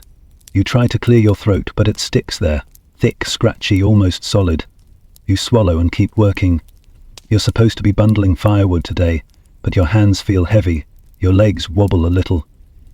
You keep going. You're probably not dying. Probably. The thing is, illness in the castle isn't rare, it's just expected. Like the rats, or the milieu, or the fact that your bed feels like it's judging you. If you're not coughing, someone else is. If you're not sneezing, someone near you is. And in a place this crowded, that's as good as sharing it. You rub your sleeve across your nose. The fabric is scratchy, probably hasn't been washed in weeks. You wince and move on. No one has time for being sick. Not unless you're noble, in which case a physician will be summoned, dozens of candles lit, and a prayer circle activated faster than you can say ginger tea. You get a hot rag and someone telling you to walk it off. Let's talk about medicine, if you can call it that. In a medieval castle, treatments are a blend of tradition, luck, guesswork, and hope. If you have a fever, someone might suggest bloodletting. If you have a headache, a cloth soaked in vinegar. A cough, licorice root maybe, or just burning herbs and breathing deeply, which doesn't help, but smells nice. Today, the castle physician was seen lugging around a bag full of dried frogs. You don't ask why. You never ask. Last week he bled a noble for having a bad dream. You don't have dreams anymore, just a reoccurring vision of your shoes falling apart in a puddle. And here's a fringe historical tidbit. Some believed that illness was caused by an imbalance in the four humours: blood, phlegm, black bile, and yellow bile. If those words made you gag slightly, welcome to medieval medicine. Historians still argue whether doctors helped or just hastened certain outcomes. Bleeding was the go-to fix for everything, from headaches to indigestion. It's a miracle anyone survived a stubbed toe. You pass the chapel, trying to breathe slowly, but your chest wheezes like an old bellows. You're not the only one. Half the servants are sniffling, hacking, or moving like their joints are filled with gravel. A few are missing altogether. Sick? Possibly. Dead? Hopefully not. In the kitchen, someone mentions a plague in the next village over.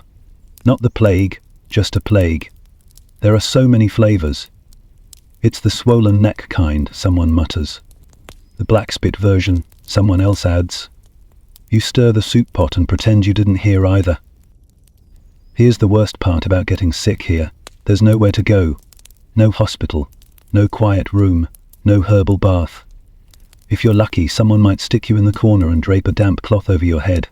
More likely, they'll tell you to stop being dramatic and get back to hauling firewood. You pause near the stables, double over and cough into your hand. Red. Not a lot, just a flicker. You stare at it, then wipe it quickly on your tunic and pretend it didn't happen. Horse sneezes loudly beside you. You jump. It snorts like it's laughing. You mutter something unrepeatable and trudge off. Let's not forget the castle's unique way of dealing with prolonged illness: isolation. If you're too sick for too long, they move you to the outer storeroom. You've seen it. It's damp, cold, and smells like wet plaster and bad luck. People don't always come back from that room. You'd rather not visit. You think back to last year when the fever swept through. Half the staff went down. One of the candle makers died mid-shift, just slumped over. Everyone kept working around him until someone had time to move the body. You remember the look on the steward's face? Not horror, just annoyance, like someone had spilled soup on the ledger. Today the soup smells faintly like feet. Ellie passes you a strip of cloth soaked in elderflower water. "Here," she says, "wrap it round your neck. Helps." You do it, mostly for her sake. It's warm and vaguely floral. You feel slightly less horrible. Slightly.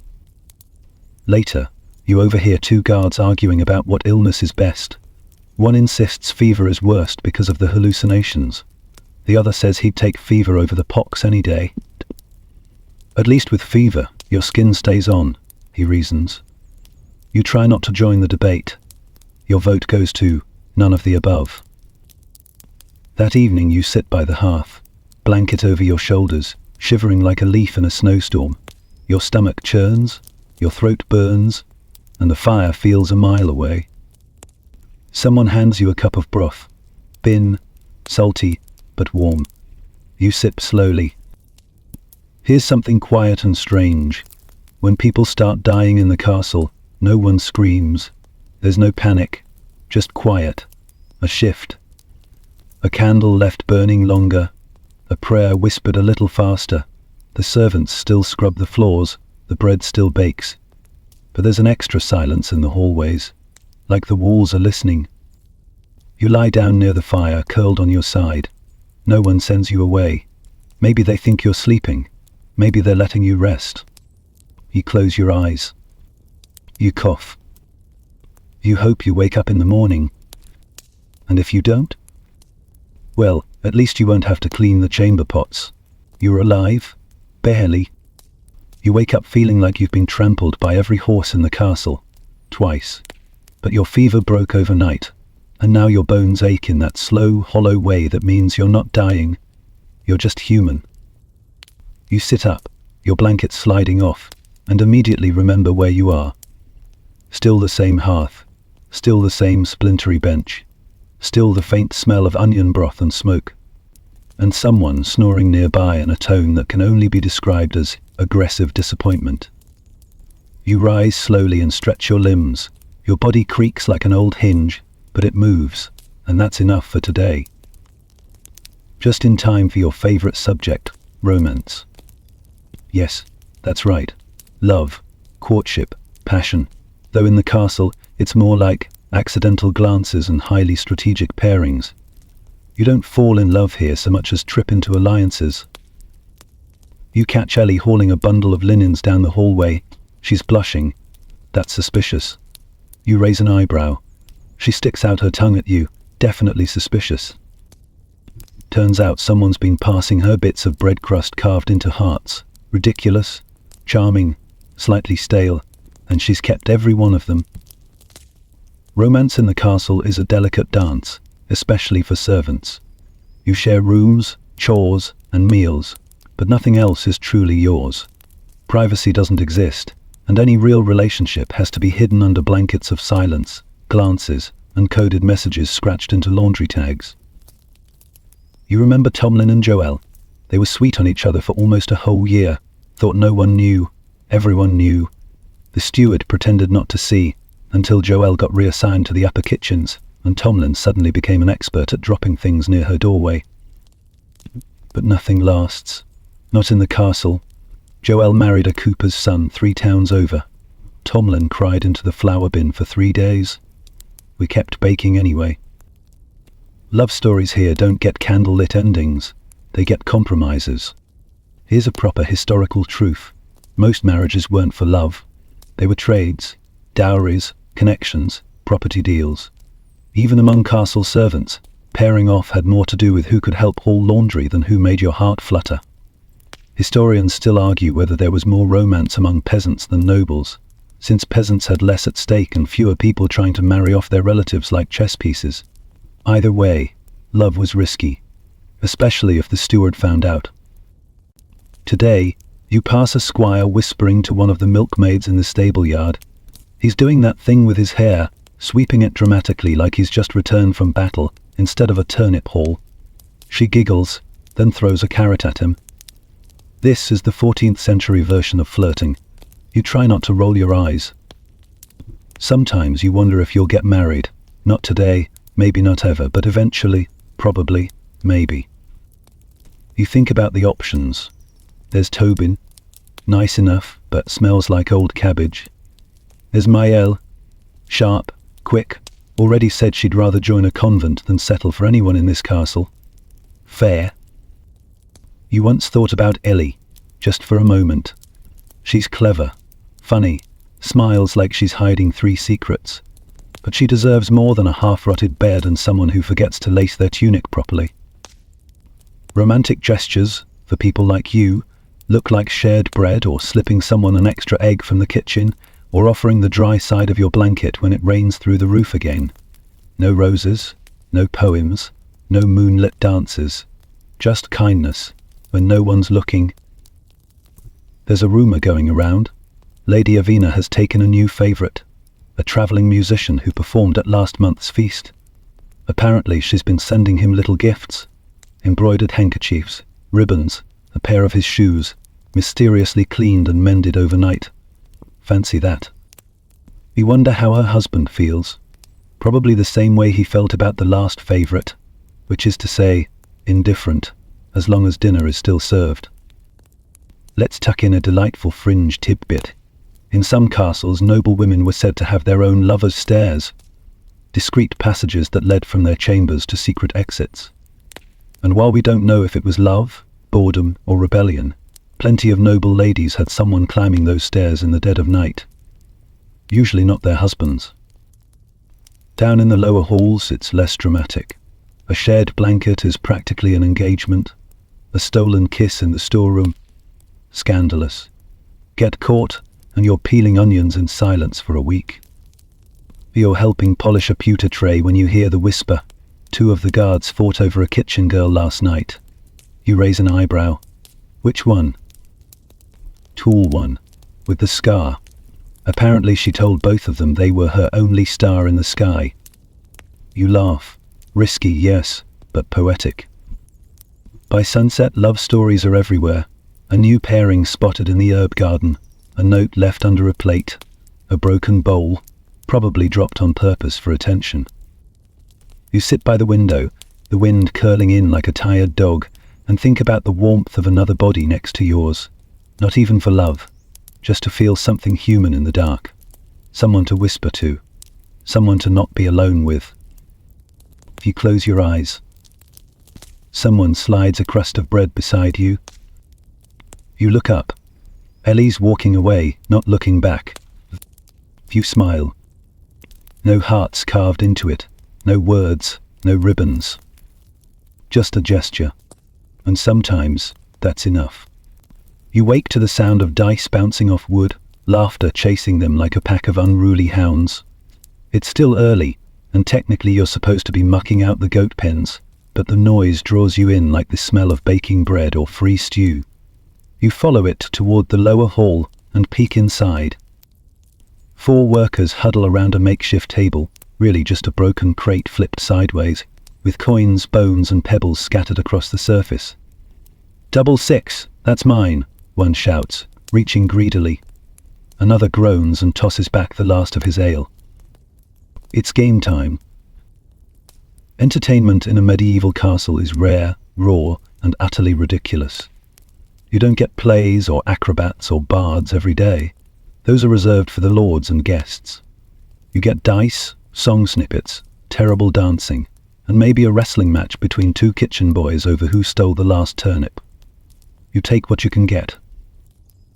You step inside cautiously, earning a glance from the group. "Got anything to wager?" one of them grunts. Reach into your tunic and pull out a nearly round pebble with a little white streak across it. "Lucky stone." They laugh, but let you in. The castle doesn't care about your wealth. It cares about your timing. You roll the dice. A 7. Mediocre. But better than the lad who just rolled snake eyes and now owes someone his blanket for the night. Let's throw in a delightful detail.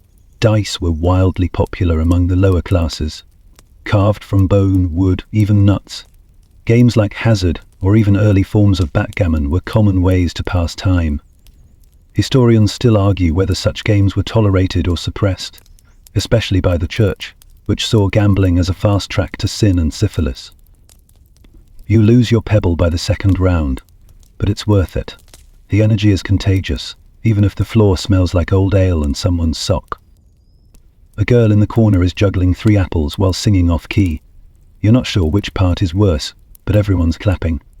Another worker tries to balance a spoon on his nose. Fails. Tries again. Fails harder. More applause. The tension of yesterday, the almost siege, the fear. It's still there. But today, you laugh. Loud, bright, full-bellied laughter that surprises you with how alive it feels. You remember what it's like to smile with your whole face. Someone brings out a fiddle. It's missing a string and sounds like a duck with asthma, but it plays. People start clapping along, stomping, drumming on their thighs. Ellie grabs your hand and pulls you up. Dance, or the goats win. What does that even mean? You shout over the music. Exactly. You give in. Your feet fumble at first, but the rhythm is simple. Just stomping, spinning, ducking someone else's elbow. The circle widens. You're not good at this, but no one is, which makes it perfect. By now the room is pulsing, not with elegance, not with grace, just joy. Scraped together joy, but joy all the same. Here's a lesser-known tidbit. Peasants and castle workers did dance. They had circle dances, line dances, and jigs passed down for generations. The nobles danced too, but theirs was slower, rehearsed, performed. Yours? Yours was sweaty, messy, and full of cackling. By midnight, someone breaks out the chicken races. Yes, chicken races. 2 birds tied loosely to small sticks and gently encouraged to walk from one end of the room to the other. The catch? Chickens do not follow directions. One runs into the fireplace, rescued unharmed. The other lays an egg mid-race and is declared the philosophical winner. Betting is fierce. You lose another spoon. You didn't know you were carrying it. You pause for water and find a few workers by the well trading jokes. Why did the monk refuse ale? Because he already had too much abbiness. Groans, good ones. Someone else jumps in with a tale of the haunted turnip, a vegetable that screamed whenever it was sliced, likely invented, possibly real. You've worked with some strange produce. Entertainment like this only works because it's shared. You don't get instruments or luxury, but you get each other. Which is louder, better. A boy named Finn challenges the steward's assistant to arm wrestling. The assistant agrees, rolls up his sleeves, and loses in under 5 seconds. Chaos erupts. The steward appears in the doorway, glares, and then, to everyone's shock, smiles. Just barely. Maybe he remembers being young. Maybe he's drunk. Doesn't matter. He walks away without yelling. That's a victory. Now, here's something fascinating. Medieval people didn't entertain themselves every day, but when they did, it was with intense enthusiasm. Candlelit storytelling, communal songs, riddles that made no sense, like, what has 4 legs in the morning and no cheese at night? You still don't know the answer. As the sun dips lower, the energy slows. People are slumped against walls, heads on each other's shoulders. Someone hums a lullaby. Another gently strums the fiddle, somehow sounding sadder with every off note. You sit with your back against the hearth and close your eyes. Your legs ache from dancing. Your cheeks hurt from smiling. Your spoon is gone forever. But for a moment, just one, you feel full. Not in the stomach, maybe, but in the heart. Even in a place where nothing is easy, where beds are hard and meals are sparse, you've carved out a bit of joy. Laughed until your ribs hurt, danced until the floor was slippery, lost every game and didn't care. And tomorrow? Back to scrubbing pots, dodging chamber spills, hauling firewood. But tonight, you got to live. The chapel bell rings before dawn, a slow, echoing clang that slides down the stone corridors like a yawn with an agenda. You groan, stretch, and pull your blanket tighter around your shoulders, but it's no use. The bell wins. It always does. Religion here isn't something you choose. It's something you breathe, swallow, and occasionally choke on. It wraps around your day like the smoke from the hearth, present, unavoidable, and sometimes blinding. You swing your legs over the edge of the bed and rub the sleep from your eyes. You already hear the chapel doors creaking open, boots shuffling, people muttering their way into morning prayers. Mass is about to begin, and even if you're half dead, you're still expected to show up. You trudge into the chapel behind a line of workers, all of you shuffling like ghosts in threadbare tunics. The air inside is heavy with incense and cold stone. You take your place at the back. Servants don't sit, of course. And fold your hands. The priest begins his chant. It's in Latin. You don't understand a word. You just hum along in your head and hope God appreciates the effort. Let's clear something up. Religion in castle life isn't a gentle hobby. It's a routine, a fear, a social glue. It governs your hours, your meals, your marriages, your funerals. It tells you when to fast, when to feast, when to bow, and when to shiver in silence. And fast you do. Today is a fasting day, again. Which means no meat, no dairy, and if the cook is in a particularly sour mood, no flavour. You eye the breakfast pot with suspicion. Is that barley, oats, or just brown water with ambition? You take a bowl anyway. Eat half. It's edible. Sort of. You pretend it fills you up. Historians still argue whether medieval folk were truly devout or just fearful. Did they love God or were they just terrified of hell? The line's thin, especially when you've seen the stained glass depiction of eternal damnation in the chapel's west window. That many pitchforks can't be a metaphor. The priest walks past after Mass, flicking holy water from a sprig of rosemary. It hits your forehead. Splat. You blink. Bless you, he murmurs, as though your soul's just been reset like a sputtering candle. You wipe your face on your sleeve and nod politely. The last thing you want is to be put on the spiritual watch list, which basically means more sermons and less bread. Let's not forget the rules. You pray before meals, before sleep, before long walks, and definitely before digging a new privy trench. Ellie once made a joke about demons in the chamber pots. She laughed. There's also Saint's Day to prepare for, a big one, St. Margaret, protector of women, childbirth, and, oddly enough, dragon bites. You pass a group of nobles later, arguing about who gets the front pew at the festival mass. It's not about faith, it's about status. Always status. You overhear someone say, "My family donates more candles than yours," and you consider inventing a new religion just to escape. Here's a quirky tidbit. Nobles often paid to have masses said for their souls, even while still alive, like putting down a spiritual deposit, just in case. Some paid for private chapels inside the castle so they could worship or nap without mingling with the unwashed masses. You've peeked into one once. Gold trim on the altar, velvet cushions, a goblet so shiny you could see your reflection and immediately question your life choices. Your chapel has a draft and a rat problem. You once saw one skitter across the altar like it was late to confession.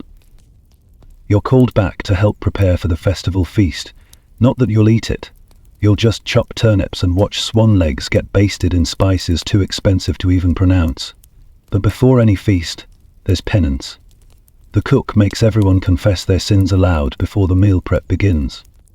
You say, "I stole a plum pit to chew on." The cook raises an eyebrow. "That's it?" You nod. Then you can chop the onions. Worse punishment than hell itself. After the chopping comes the decorating. Candles everywhere. The chapel gets a quick scrub and fresh rushes. The lords and ladies dress in finer clothes, some embroidered with tiny crucifixes. You, meanwhile, try to find a clean patch on your tunic that doesn't smell like yesterday's broth. There's music in the courtyard later, a slow hymn played on a reed flute and a lyre.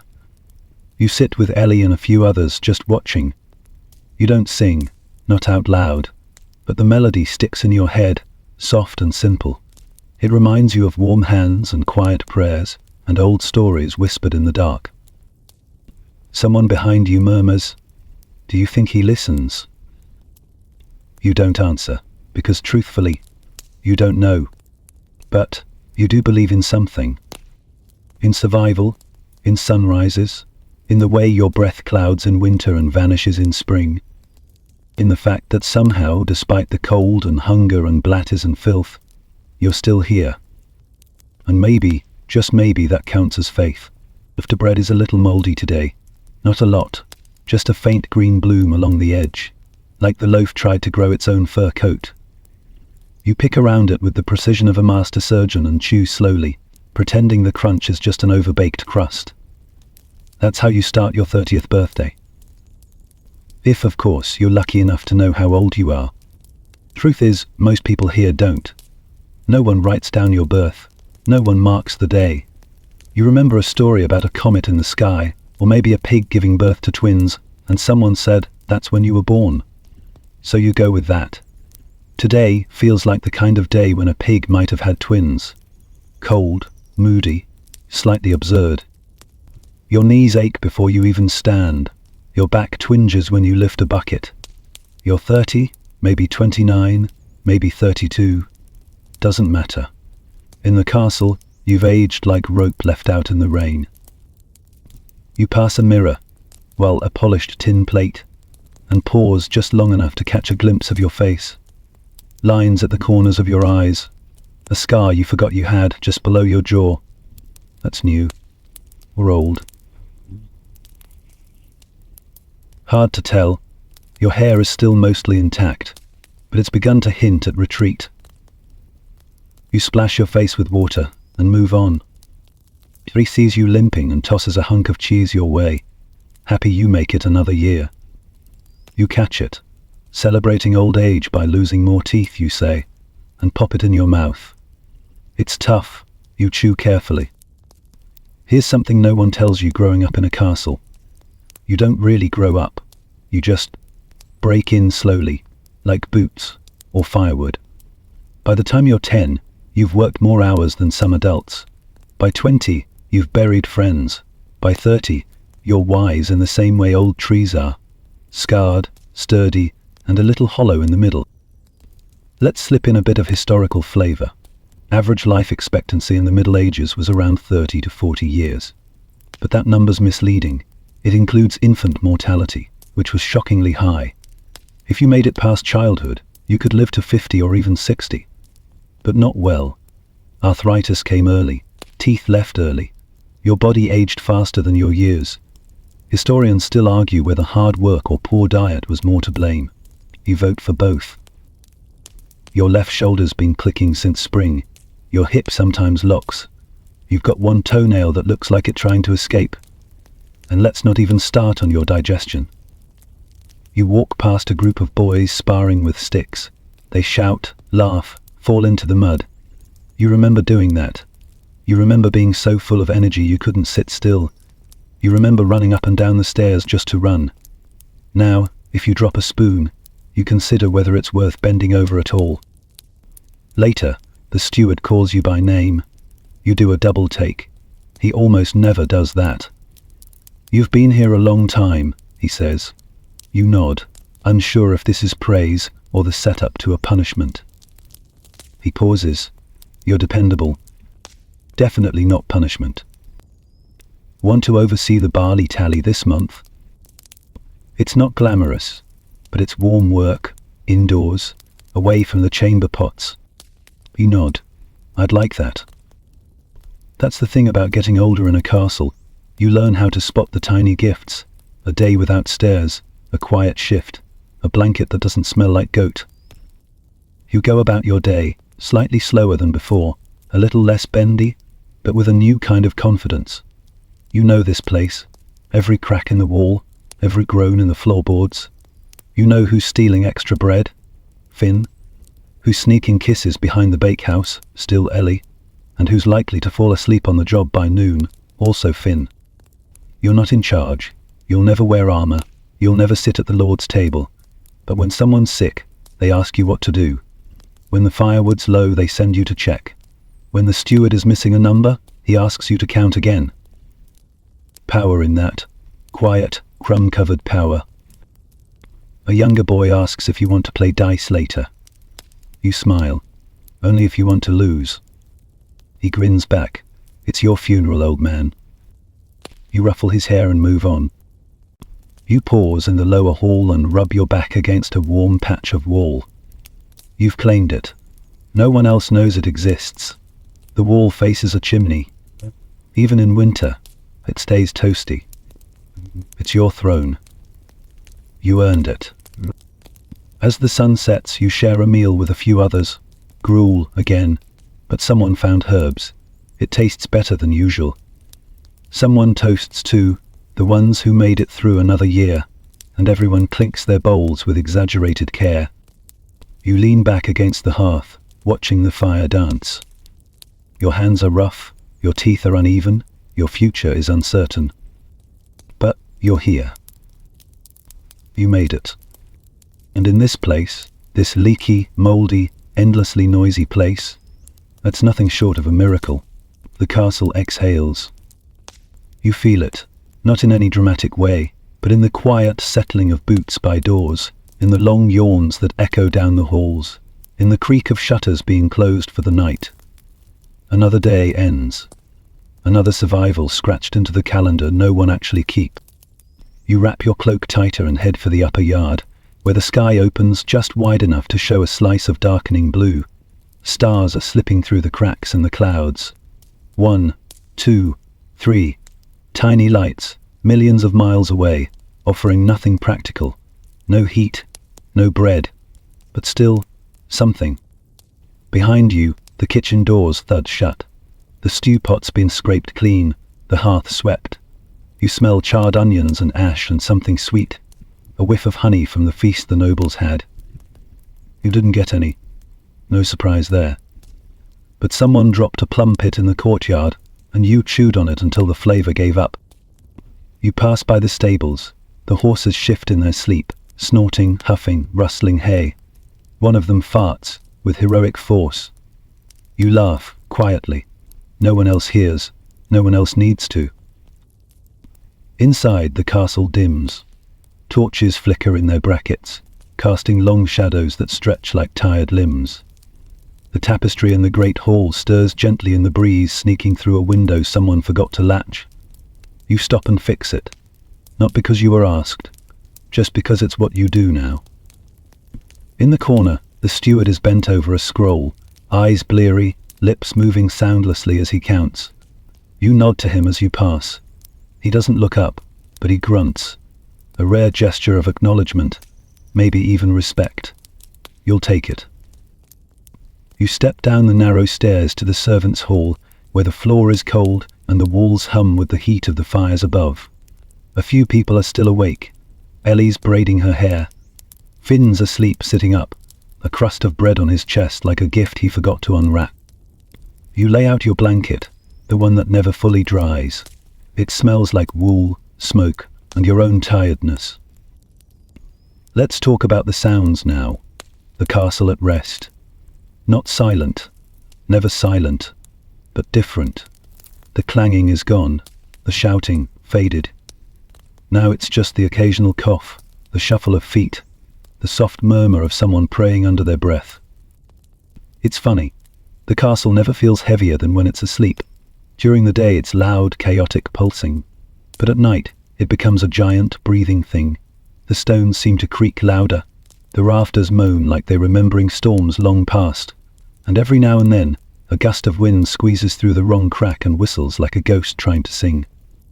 You stare up at the ceiling beams. You know them well, counted them 100 times when sleep wouldn't come. You spot the one with the knot shaped like a rabbit. You always sleep under that one. Here's your final quirky tidbit of the night. Some castles were said to be alive, not just haunted, but aware, built on ancient grounds, laid with rituals, whispered into by monks. A living soul of wood and stone. Historians still argue whether that's superstition or metaphor. But you've lived here long enough to feel it. You know when the castle is hungry, when it's angry, when it sighs. You know when it's holding its breath. Tonight it breathes, slowly, quietly. Outside the wind picks up, a shutter bangs, someone curses, then silence again. You roll to your side, tuck your knees in, and let your thoughts drift. You think of all the days you've survived, of all the names you've forgotten, of the food you've eaten, the people you've lost, the jokes that made you laugh until you cried. You think of Ellie's smile, and Finn's dumb snoring, and the way the sky looked that one morning when the frost turned the entire courtyard into a mirror. You think of the walls, the ones that drip, the ones that keep you safe, and the ones you've built inside yourself. You feel your breath slowing, your eyes growing heavier. Castle sleeps. And now, so do you. You made it, again. The castle fades now. The flicker of torchlight dims to a warm glow in your memory. The footsteps that echoed endlessly through the halls soften into silence.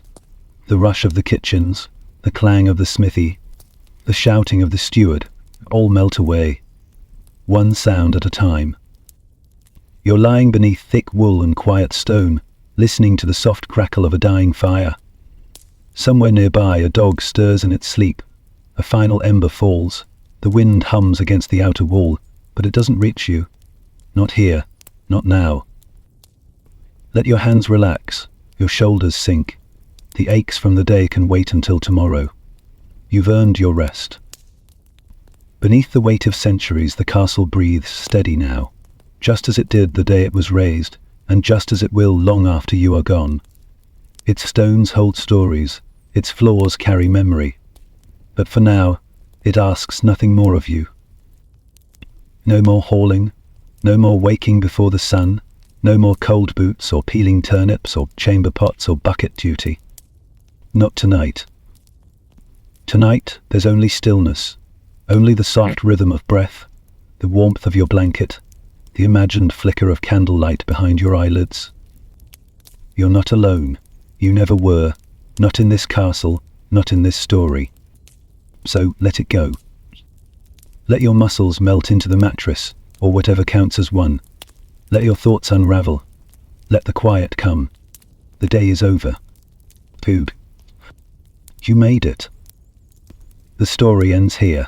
Close your eyes. Drift deep. Sweet dreams.